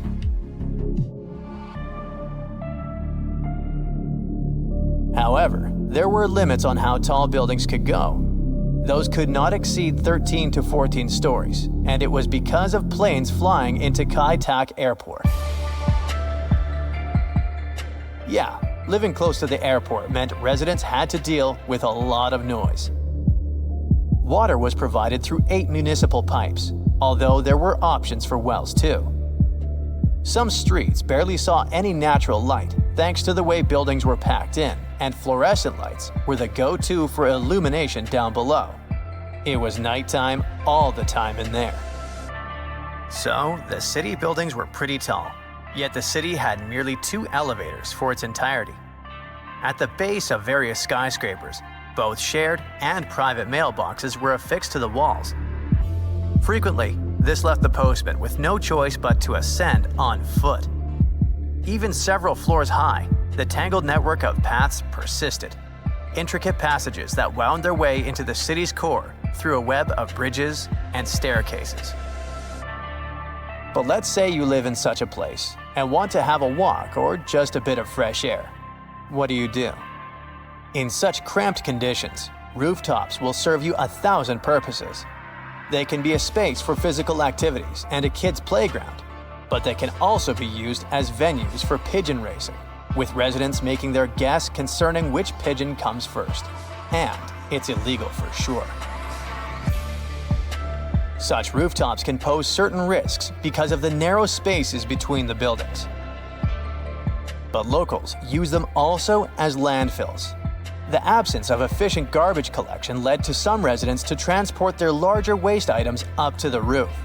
Consequently, many rooftops became crowded with abandoned mattresses, damaged furniture, and appliances.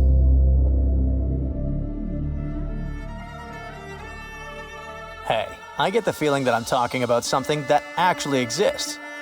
Sorry for that, I totally forgot to mention the most important thing. This city ceased its existence back in the 1990s. What happened? Long story short, both Chinese and British authorities grew increasingly weary of the chaos unfolding in the city. Control was difficult, if not impossible. Criminals kept proliferating and the area was in disarray. Consequently, officials from both countries chipped in and allocated approximately $350 million in compensation for the locals, who had been kicked out of that area as the city was demolished. Kowloon exists today, but not as the infamous walled city.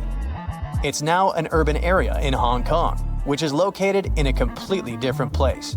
It just has the same name. As for the area that used to be Kowloon, there's now a park known as Kowloon Walled City Park. Architects and thinkers still look back at Kowloon as a prime example of the organic megastructure concept from the 60s, which envisions cities as flexible networks that grow and change with their residents. Almost forgot. If you're looking to catch a glimpse of the real deal, you should watch Crime Story, starring Jackie Chan, as some scenes were filmed there. That's it for today. So hey, if you pacified your curiosity, then give the video a like and share it with your friends. Or if you want more, just click on these videos and stay on the bright side.